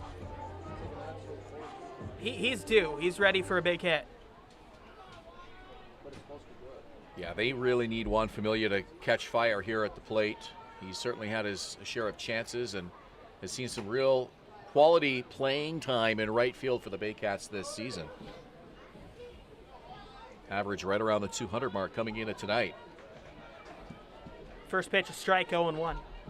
And no question about it, they need more out of a guy who's going to be in the lineup every day. It's a left field, and that is going to drop. Base hit for Juan Familia. It sure looked like Hogan Brown was going to track down that ball, but it just escaped from his glove. It's a hit, not an error. A base hit for Juan Familia with 1 out.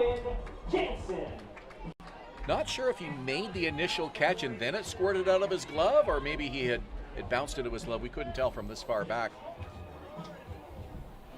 Here's Owen Jansen.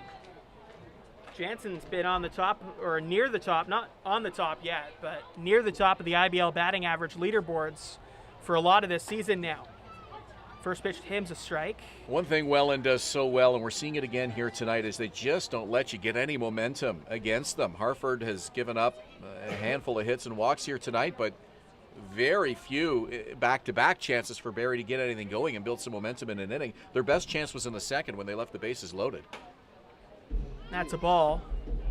But Hartford surrendering a walk in the third, a walk in the fourth, and just solo singles in the sixth, and now here in the seventh. Hartford now at 102 pitches. And if you can't get back-to-back players on base, it gets really tricky to score runs. 1 ball, 1 strike. Comes home, and that's down and in. Near the dirt, Familia's not able to advance. Familia's got good speed. We mentioned that Hartford has not allowed more than 3 walks a game in his entire IBL career. He's walked 3 tonight. So 1 more would be his career high in a game. But again, all those base runners so spread out. Barrie hasn't been able to get any momentum. Into his full batting stance, and he fouls that one back to the screen. Fastball from Harford.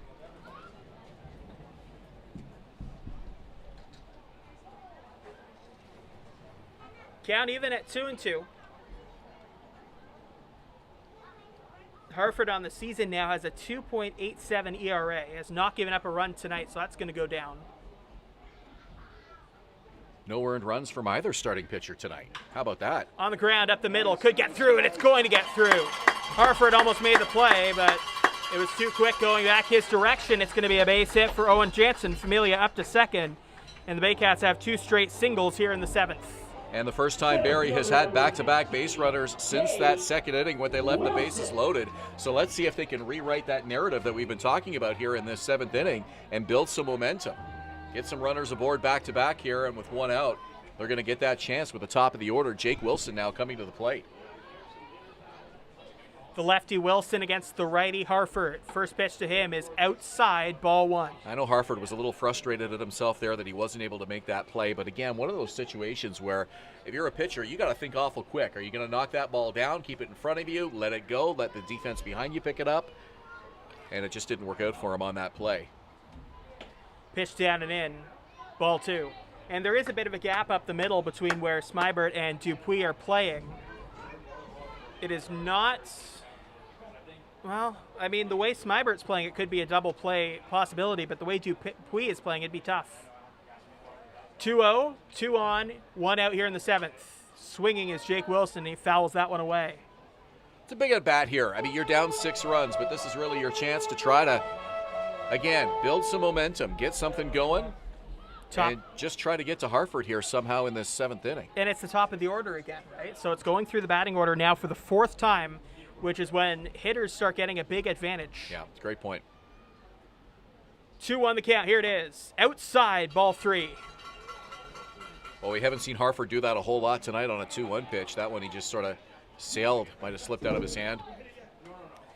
3 balls, 1 strike. Carson Burns is on deck. Baycats trying to get on the board for the first time today. Pitch from Harford. Inside, ball 4. 3 straight base runners for the Baycats. First time since the 2nd inning. And here we go again with the bases loaded. And a chance for Barrie to make some noise here and chip away at this game. And out for a visit now is the Welland manager. The 2, 3, 4 spots in the order due up. Carson Burns, James Anderson, and Adam Odd. The runner at 3rd is Juan Familia. The runner at 2nd is Owen Jansen.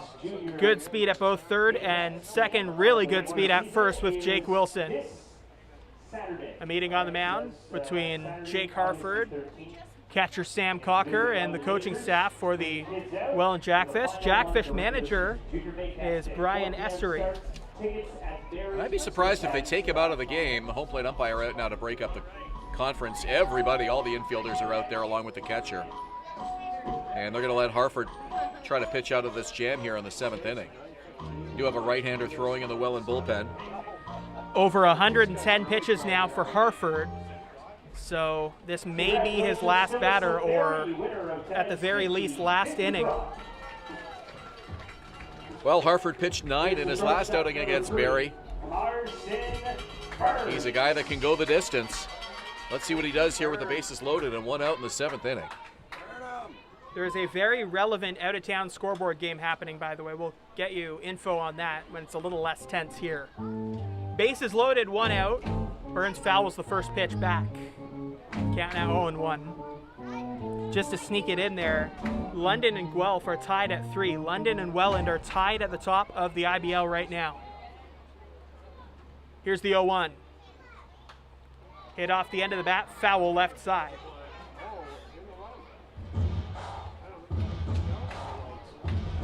Both Welland and London, the defending IBL champions, tied for top spot, 25-9 records, identical coming into tonight's game. Guelph sitting 3rd, just 2 games back of Welland and London. So this is a big game here and a big game there in Guelph for 3 teams involved here tonight. Swing and a miss. Oh, Burns chased that one. Down on strikes, 2 away. So here's James Anderson. Anderson finds himself in the middle of these big scenarios an awful lot, doesn't he? He's had his big moments this season, was involved in a walk-off victory for the Baycats early on this year, scoring the winning run, and then he drove in the winning run in a game not long after that one. Though it was in the first 2 or 3 weeks of the season, he was involved in some big moments for the Baycats. Harford's first pitch down and away.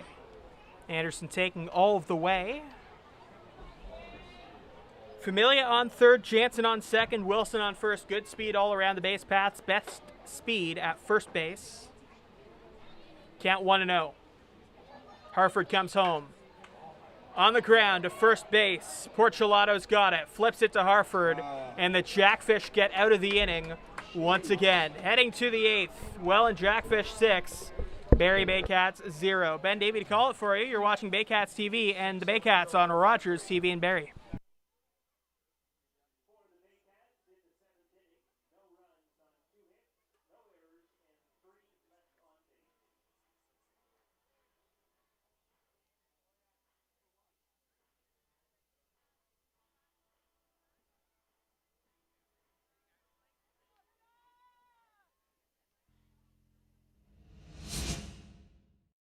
BarrieToday.com. Local news, weather, Baycat scores, and more. BarrieToday.com. Your community, your news. The Canadian Brewhouse is a one-of-a-kind Canadian-themed sports bar. Stop by and enjoy live sports action and an extensive menu with amazing food and drink specials. Just off the 400 at Park Place in Barrie. Join the Canadian Brewhouse after the game. I'm Christina De Palma, and whether you're looking for help with small claims court, a problem with your tenant, a traffic ticket, a notary, or looking for mediation, De Palma & Associate Legal Services can help.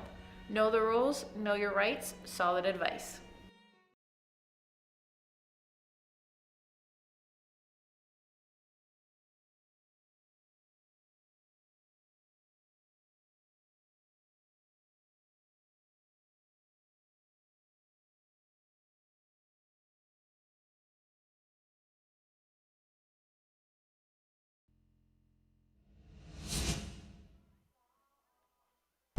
Eighth inning brought to you by Mr. Lawn Care and Landscaping. Mr. Lawn Care and Landscaping, servicing Simcoe County for all of your landscaping needs.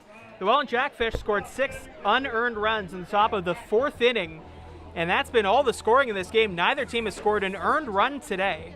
Welland has 6 runs on 7 hits, no errors. Barrie Baycats have no runs on 5 hits. They have 3 errors, and I believe they all came in the same inning. Jake Harford has been excellent for the Welland Jackfish through 7 innings, has not allowed a run. Barrie Baycats now on their 3rd pitcher of the afternoon. They use Brad Grieveson, who had a solid start, didn't give up any earned runs. Aiden Russell, who had a good inning, and now the 3rd pitcher. You heard it from Rob Daniels. Chris Cox coming into the game. He'll be facing off against Tyler Dupuis, John Franco Morello, and Justin Gideon. And as he takes his final warm-up tosses, stepping back to the mic for the final couple innings of this one is Ben Davey. Thank you, Patrick. And Chris Cox, the IBL journeyman, comes into this game with a 8.43 earned run average. It's his 11th appearance, all in relief for the Baycats. He has 10 2/3 innings of work. He has struck out 14. He has walked 13. And he will be Barrie's 3rd pitcher of the evening, on in relief of Russell, who took over for Grieveson. And a called strike to start it off against Tyler Dupuis. Dupuis got things going for the Jackfish in that 4th inning, clearing the bases. 3 RBIs on his double to make it 3-0 Welland. And the Baycats have been unable to answer since. That one sails high, and the count is 1-1. And for anybody just joining us, Josh Matlow's in left field. Just letting you know. Matlow came into the game in left field when Brad McQuinn got ejected, arguing balls and strikes. And that was in the 4th inning, bottom of the 4th. Baycats were pretty frustrated in that inning after surrendering 6 to Welland. 6 unearned runs, as you mentioned. Very unusual to have a 6-0 score with no earned runs either way.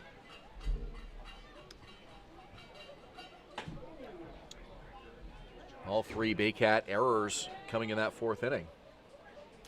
The Guelph Royals have taken the lead on our out-of-town scoreboard. from Baycats TV. Check out the new spoiler-free Baycats TV page on barriebaycats.com/TV. It's a Claudio Custodio game, and it's a Jose Arias game, so it's quite the matchup in Guelph tonight. It is 5-3 in favor of the Guelph Royals right now. So 3 of the IBL's premier pitchers on the hill tonight. Harford here for Welland. And that's ball 4. Cox seemed a little bit unsure. Gets a new baseball. Harford and Welland, and as you mentioned, Custodio and Arias, that's a marquee matchup as well. Here's Gio Morello.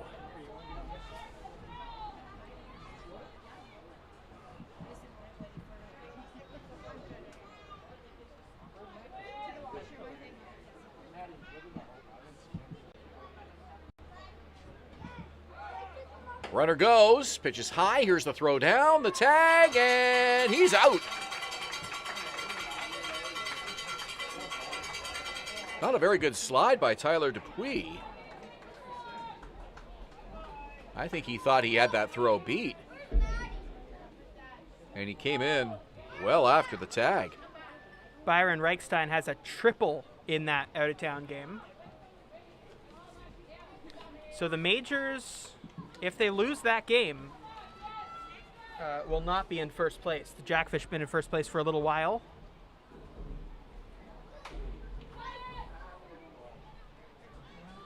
For Tyler Dupuis, that was just his 5th time caught stealing this season. 19 steals coming in tonight. And as mentioned, one of 7 Jackfish with double-digit stolen base totals. So that will change this situation here now with 1 away and nobody on. This one lifted foul. And it's into the trees and out of play. 1-1 the count to Gio Morello. Chris Cox, 33 years old, from St. George, Ontario, stands 6'1", 215. And a former Toronto Maple Leaf. Started his career there in the summer of 2011. 5 years later, he popped up with the Brantford Red Sox. Strike 3 to Gio Morello. Morello is a tough guy to strike out, and so is Gideon. And between the two of them today, the Baycats have struck them out 5 times. Good job by Baycats pitching. 5 years separating Chris Cox's 3 stints in the IBL. 2011 with Toronto, 2016 with Brantford, and then 2021 with Barrie. This is his 2nd season with this organization. Last worked back on July 21st. That was the 10-1 win against the Brantford Red Sox. Pitched just 1 inning that night. Pitch to Gideon, and the count is 2-0. Very uncharacteristic night for Gideon at the plate with those 3 strikeouts. You don't see that too much.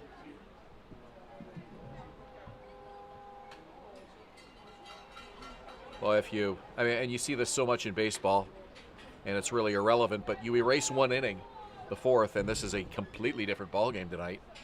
In 34 games this season, Justin Gideon has only struck out 30 times. Wow.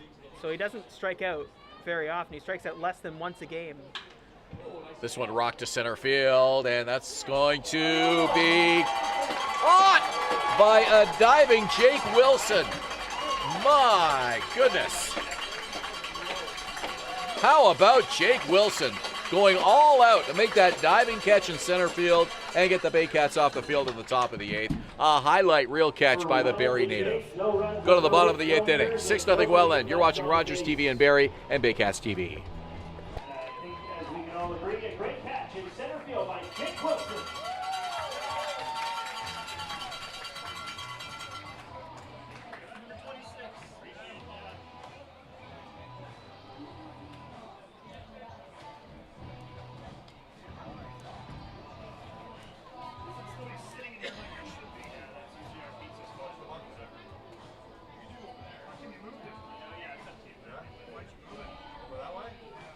Battle for first place tonight.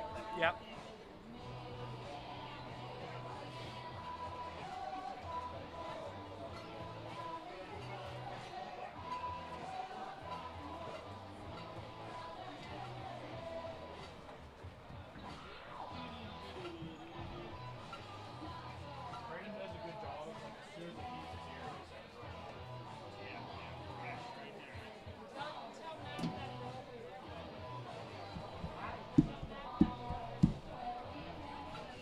That's not Hartford, is it?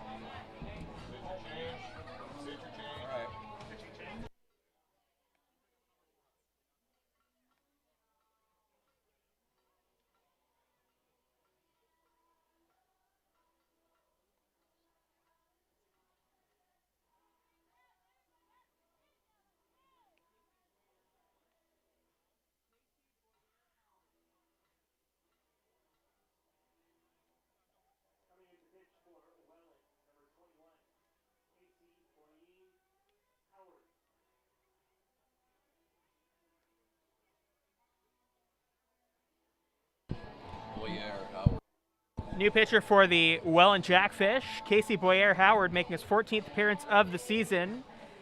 He has 21 2/3 innings pitched so far this year. Struck out 21, walked 7. That's pretty good. 30 hits in those 21 2/3 innings, though. Not ideal, and the 5.81 ERA is not ideal on his end either. He's played for the Jackfish and the Herd in the past, and today, Ben Davey, he'll be trying to take down the Barrie Baycats here in the 8th inning and get the Jackfish a little bit closer to winning their 26th game of the season. A lot of work for the Baycats ahead, trailing by 6. It'll be Adam Odd, Josh Cote, and Josh Matlow. Back-to-back Joshes in the order for the Baycats for the first time this season. And Welland in full control here, 6-0 on the strength of a 6-run 4th inning. I don't think, has there been another Josh other than Cote and Matlow on the team since Matlow took over? Boy. Hitting off the 8th inning for the Baycats, first base. I know, I'm sure there's been somebody. Adam. Not this year. Not this year, and No. not last year, I don't think. No. You know who will let us know? Tim Clark. That's true. A text message will pop up with somebody. Somebody's name will be like, oh yeah, that guy. Right. He can probably think of a bunch of Well, them. there were definitely a bunch of Joshes in the pre-Matlow era. That one's fouled away.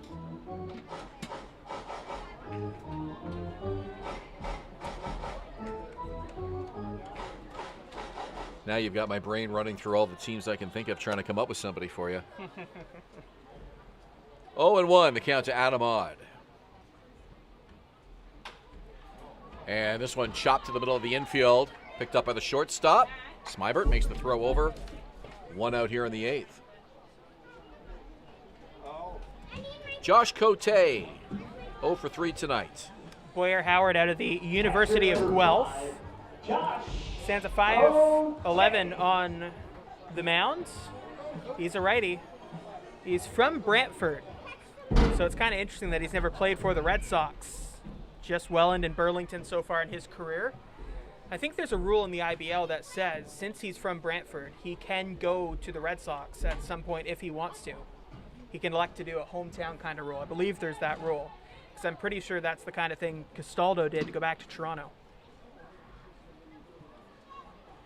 So I wonder if he'll someday pitch for the Red Sox, but right now for the Jackfish.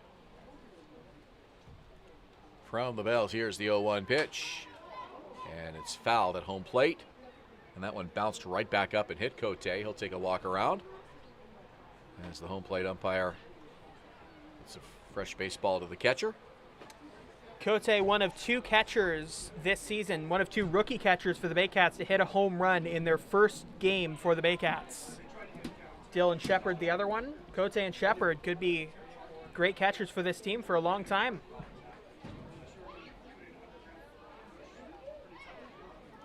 Boyer-Howard with the 0-2 pitch. Went off speed and it's high. And 1-2 is the count. Look up at the mosquitoes near that light. Yeah. Why are they all up there? I don't know. When we're down here. They can stay up there as far as I'm concerned. That wasn't a very helpful conversation to anybody watching at home, but it was It's interesting on our end. Buggy night at the ballpark. Sure is. But a beautiful night. Gorgeous moon in left field. 1 ball, 2 strikes. Josh Cote trying to get something going for the Baycats. Bottom of the 8th. They trail by 6.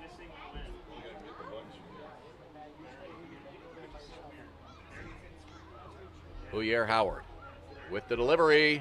Swung on and missed. Back-to-back outs for Barrie here in the bottom of the 8th inning. And here comes left fielder, manager General Manager and Team President, Fielder number Josh Matlow. 18, Josh Matlow. Pitch from Boyer Howard. Right in the zone, just did not have much of a chance on it.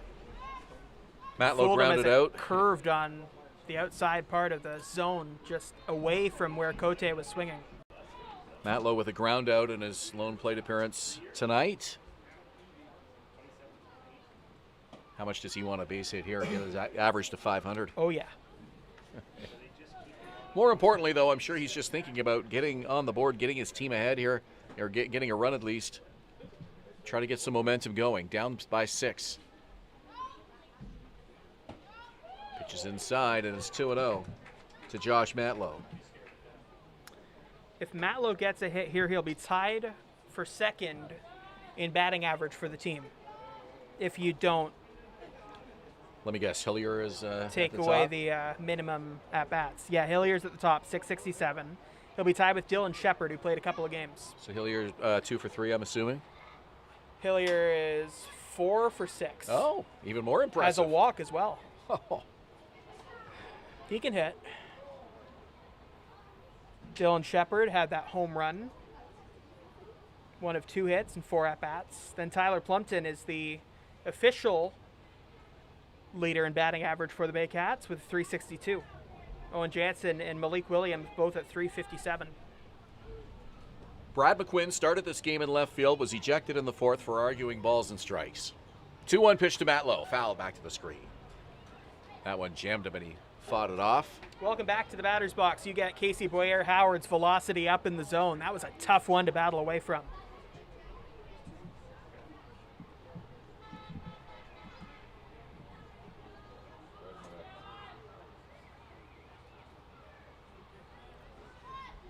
Two-two pitch coming up. Swung on and missed. Matlow goes down and Barrie goes 3 up, 3 down in the 8th. Top of the 9th we go. 6-0 Jackfish. You're watching Baycats TV and Rogers TV in Barrie.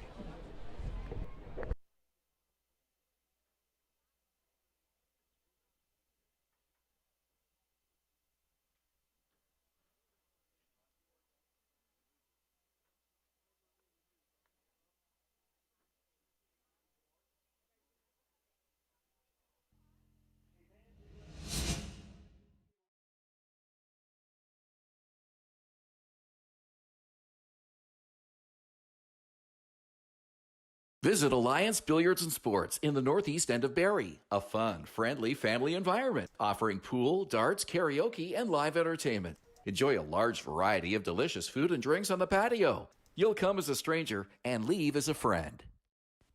Revive MD Medical and Aesthetic Clinic, privately owned by Dr. Marina Bechet, a one-of-a-kind clinic that covers a variety of medical and cosmetic concerns. Visit 411 Bayfield Street, Unit B12 in Barrie or revivemedspa.ca. Join us this summer at the Baycats Summer Baseball Camp.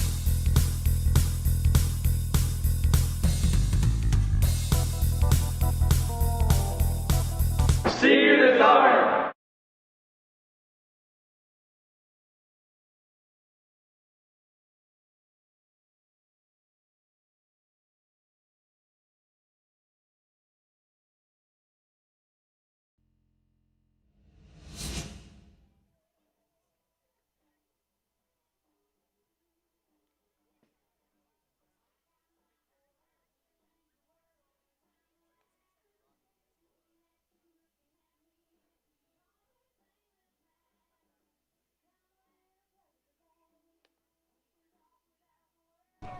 Fans, 9th inning brought to you by Mr. Lawn Care and Landscaping. Mr. Lawn Care and Landscaping, servicing Simcoe County for all of your landscaping needs. Chris Cox back out there on the hill, just updating you on the Baycats TV out-of-town scoreboard. Baycats TV is available on barriebaycats.com/TV with a brand new spoiler-free experience and barriebaycats.com/highlights so you can see all the big moments from the Baycats this season. The Guelph Royals currently have a 5-3 lead over the London Majors. Royals hoping for their 24th win of the season. Welland Jackfish on their way right now to keeping the lead in the standings in the IBL right now. To call the final inning of play, Unless there's extras, here's Ben Davey. Thank you, Patrick. It's Cox to face Sam Cocker. He hits that one to third, and it's over to first in time for the out. Quick out here to lead off the ninth, and Ethan Hunt will come to the plate. A reminder that tomorrow's game is at 2 o'clock p.m. It is in Kitchener. We'll have it for you right here on Baycats TV with one of our road broadcasts. It will be exclusively on Baycats TV. 35, third baseman number 25, Ethan Hunt. So if the score in Guelph holds tonight and this score holds, then the Welland Jackfish will move a full game ahead of the London Majors for first place at the top of the IBL standings. Each team with 25-9 records coming into tonight. And Guelph sitting third, 2 games back of both, so Guelph would be a game. Guelph would be a game back of London if they win. Baycats do have one more matchup against the Majors. They also have a couple more still against the Jackfish and one against the Red Sox. Guelph would be a game back of London and 2 back of Welland if this holds up tonight, so don't keep your eyes off them either. They're definitely a contender. Ethan Hunt with a 1-2 count.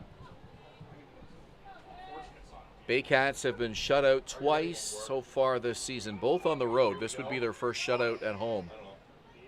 They lost 4-0 in Toronto on June 4th, 7-0 in London on July 1st. Popped up, should stay playable. Second baseman backpedaling. Jansen calling for it on the grass, makes the catch. 2 away. Still some good energy in this crowd, and most of them still here. Shortstop number 23, James. On this muggy Saturday night in Midhurst. James Smybert comes to the plate, the shortstop with 2 away.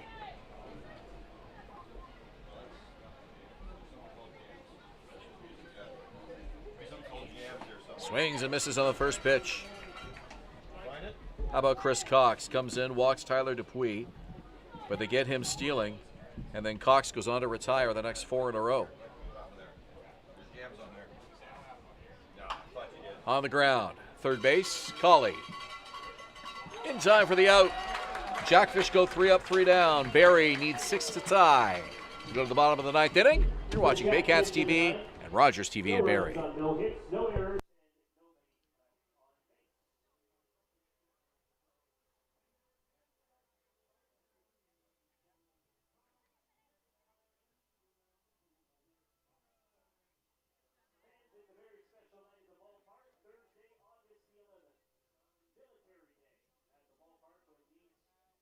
Welland Jackfish will be back in town for a 7:30 p.m. first pitch. It's the next home game right here at Vintage Throne Stadium for your Barrie Baycats. Get your tickets to BarrieBaycats.com.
To the 13U Mudhens who are attending tonight's ball game, Barrie Baseball Association.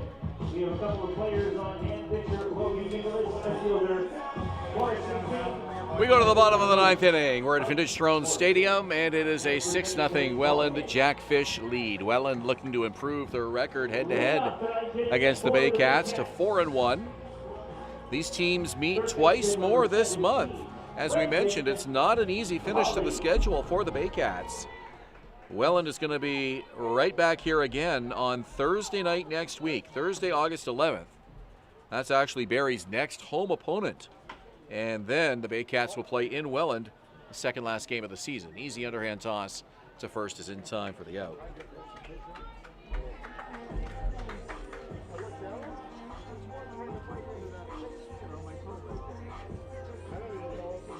Casey Bouyer Howard on in relief of Jake Harford, who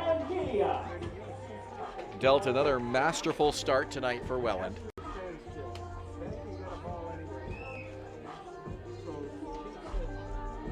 And it's Juan Familia, who's 1 for 2 tonight. Has a walk and a base hit. Righty-righty matchup here with 1 out in the 9th. Here's the first offering, and it's outside and low, ball 1.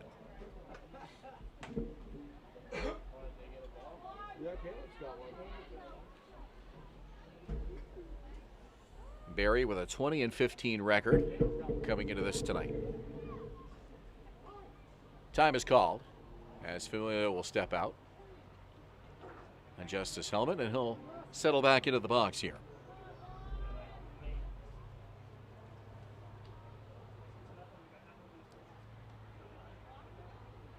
The 1-0 pitch, and this one's lined into center field. It'll drop for a base hit in front of Gio Morello.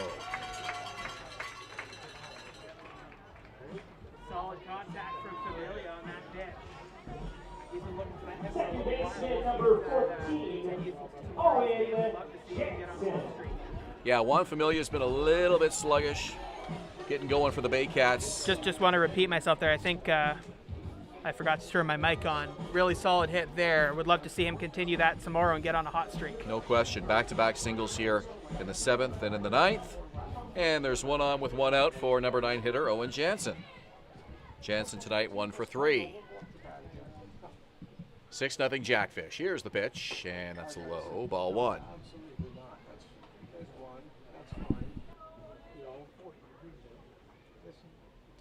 Fourth of 6 regular season matchups between the Jackfish and the Baycats. 2 more to go.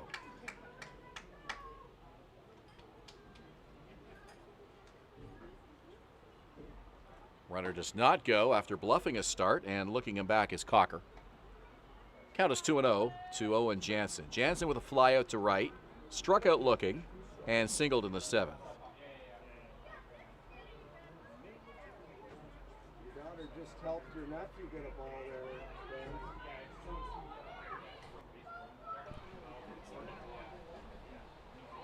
There we go. A sky-high fly ball, shallow center field. It'll be the left fielder coming in, and he can't make the catch. Here's the throw to second, not in time. Boy, Juan Familia had to be careful. That looked like a tough play from the second it went into the outfield. And moving in, it had to be Morello's ball from the beginning, and I don't think he really called it as confidently as he needed to, because Brown and Smeebert were right near him, and nobody was really able to make that play. It needed to be Morello's ball from the second it was hit. And for the Welland Jackfish, that's just their 45th error of the season and their first tonight. They're a good defensive team, and Morello is a great defensive outfielder, just not the way they drew that play up from the minute the ball left the bat. So we're back to the top of the order now for Jake Wilson, and a chance for the Baycats to make some noise here in the 9th. These fans here at Vintage Throne Stadium hanging with the Baycats right down to the last out tonight. Wilson first pitch swinging, he fouls it away.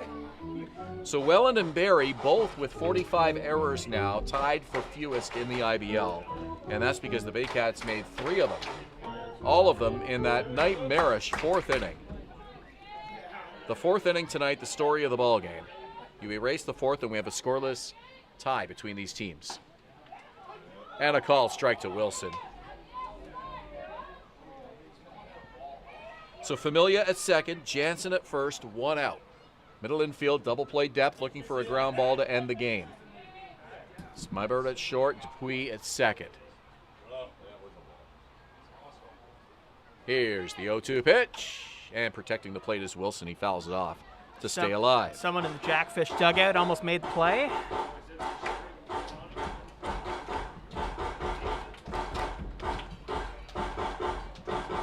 Not a lot of positives in this ball game, but the one thing that I am noticing as I look over my score sheet here tonight is every Baycat but one has reached base at some point, either by a walk or a base on balls. Carson Burns, the lone Baycat, who has not reached base safely, but he was able to advance a runner in the 3rd. If Wilson gets on base, you know Burns will want to change that. And be very, very, he'll know that he's been the only one not on base today, and he'll want to change that with everything he's got. No balls, 2 strikes, 1 out. Pitch to Wilson. Left side, and it's through into left field. They'll hold the runner, and wisely so. Bases loaded, 1 out. Jake Wilson keeps it alive for Carson Burns.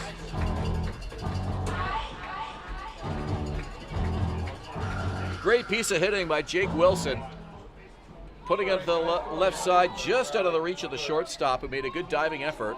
And now Carson Burns with a chance to fire up this crowd here at Vintage Throne Stadium. 3rd time on base today for Jake Wilson.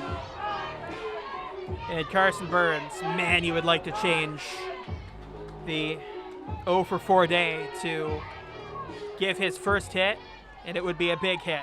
This has been one of the most boisterous crowds we've had at the ballpark this season, which is pretty incredible when you consider the team hasn't scored a run yet tonight. So says a lot about the energy here at the ballpark this evening, and they'd love to see Barrie just get on the board and keep this ball game going. It's been a good crowd. Lots of encouragement from the fans here for Carson Burns. Here's the first pitch, and it's high and away. So Burns with a fly out. He advanced a runner in the 3rd, popped up in the 5th, struck out in the 7th.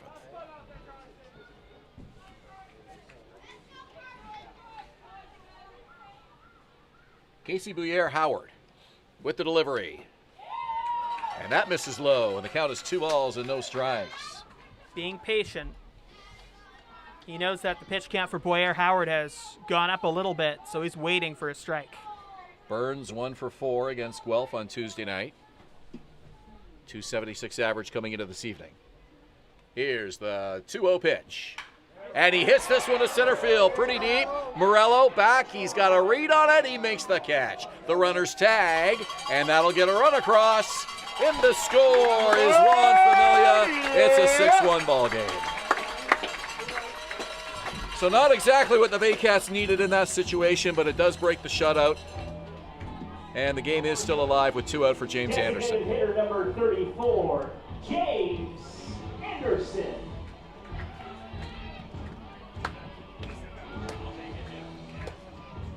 So Burns with an RBI tonight. James Anderson now. Runners on the corners. Owen Jansen at 3rd. Jake Wilson at 1st. And they don't care about Wilson. Let's see if he just tries to swipe 2nd. Well, it's tough when you try to run both, right? You know they're not going to worry about Wilson at all, up by 5 here. Anderson tonight 1 for 4, single to lead off the 6th. Here's the pitch. Fouled over the screen, and the count is 0-2.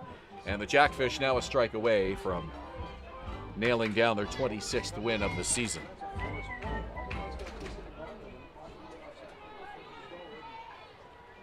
Runners on the corners, 2 down.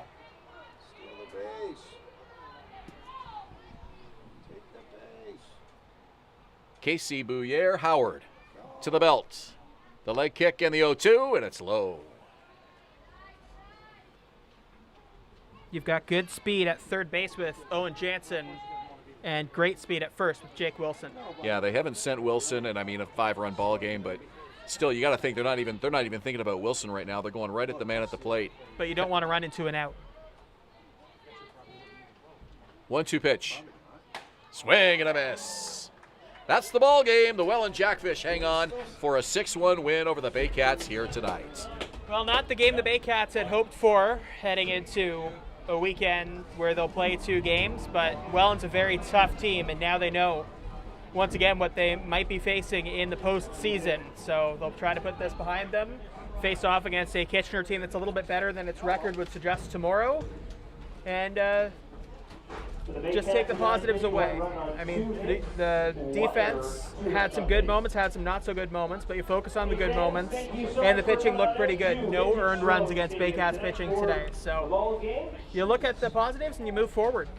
Welland's record against the Baycats now 4 wins and 1 loss, and they'll face each other twice more, including Thursday night next week here at Vintage Throne Stadium. 7:30 first pitch. We hope you can join us here at the ballpark. If not, Patrick and I, of course, will have the broadcast for you, as always, right here on Baycats TV. So for Patrick and our entire broadcast crew, my name is Ben Davey. Thanks for joining us. Good night from Vintage Throne Stadium in Springwater. A very special night at the ballpark.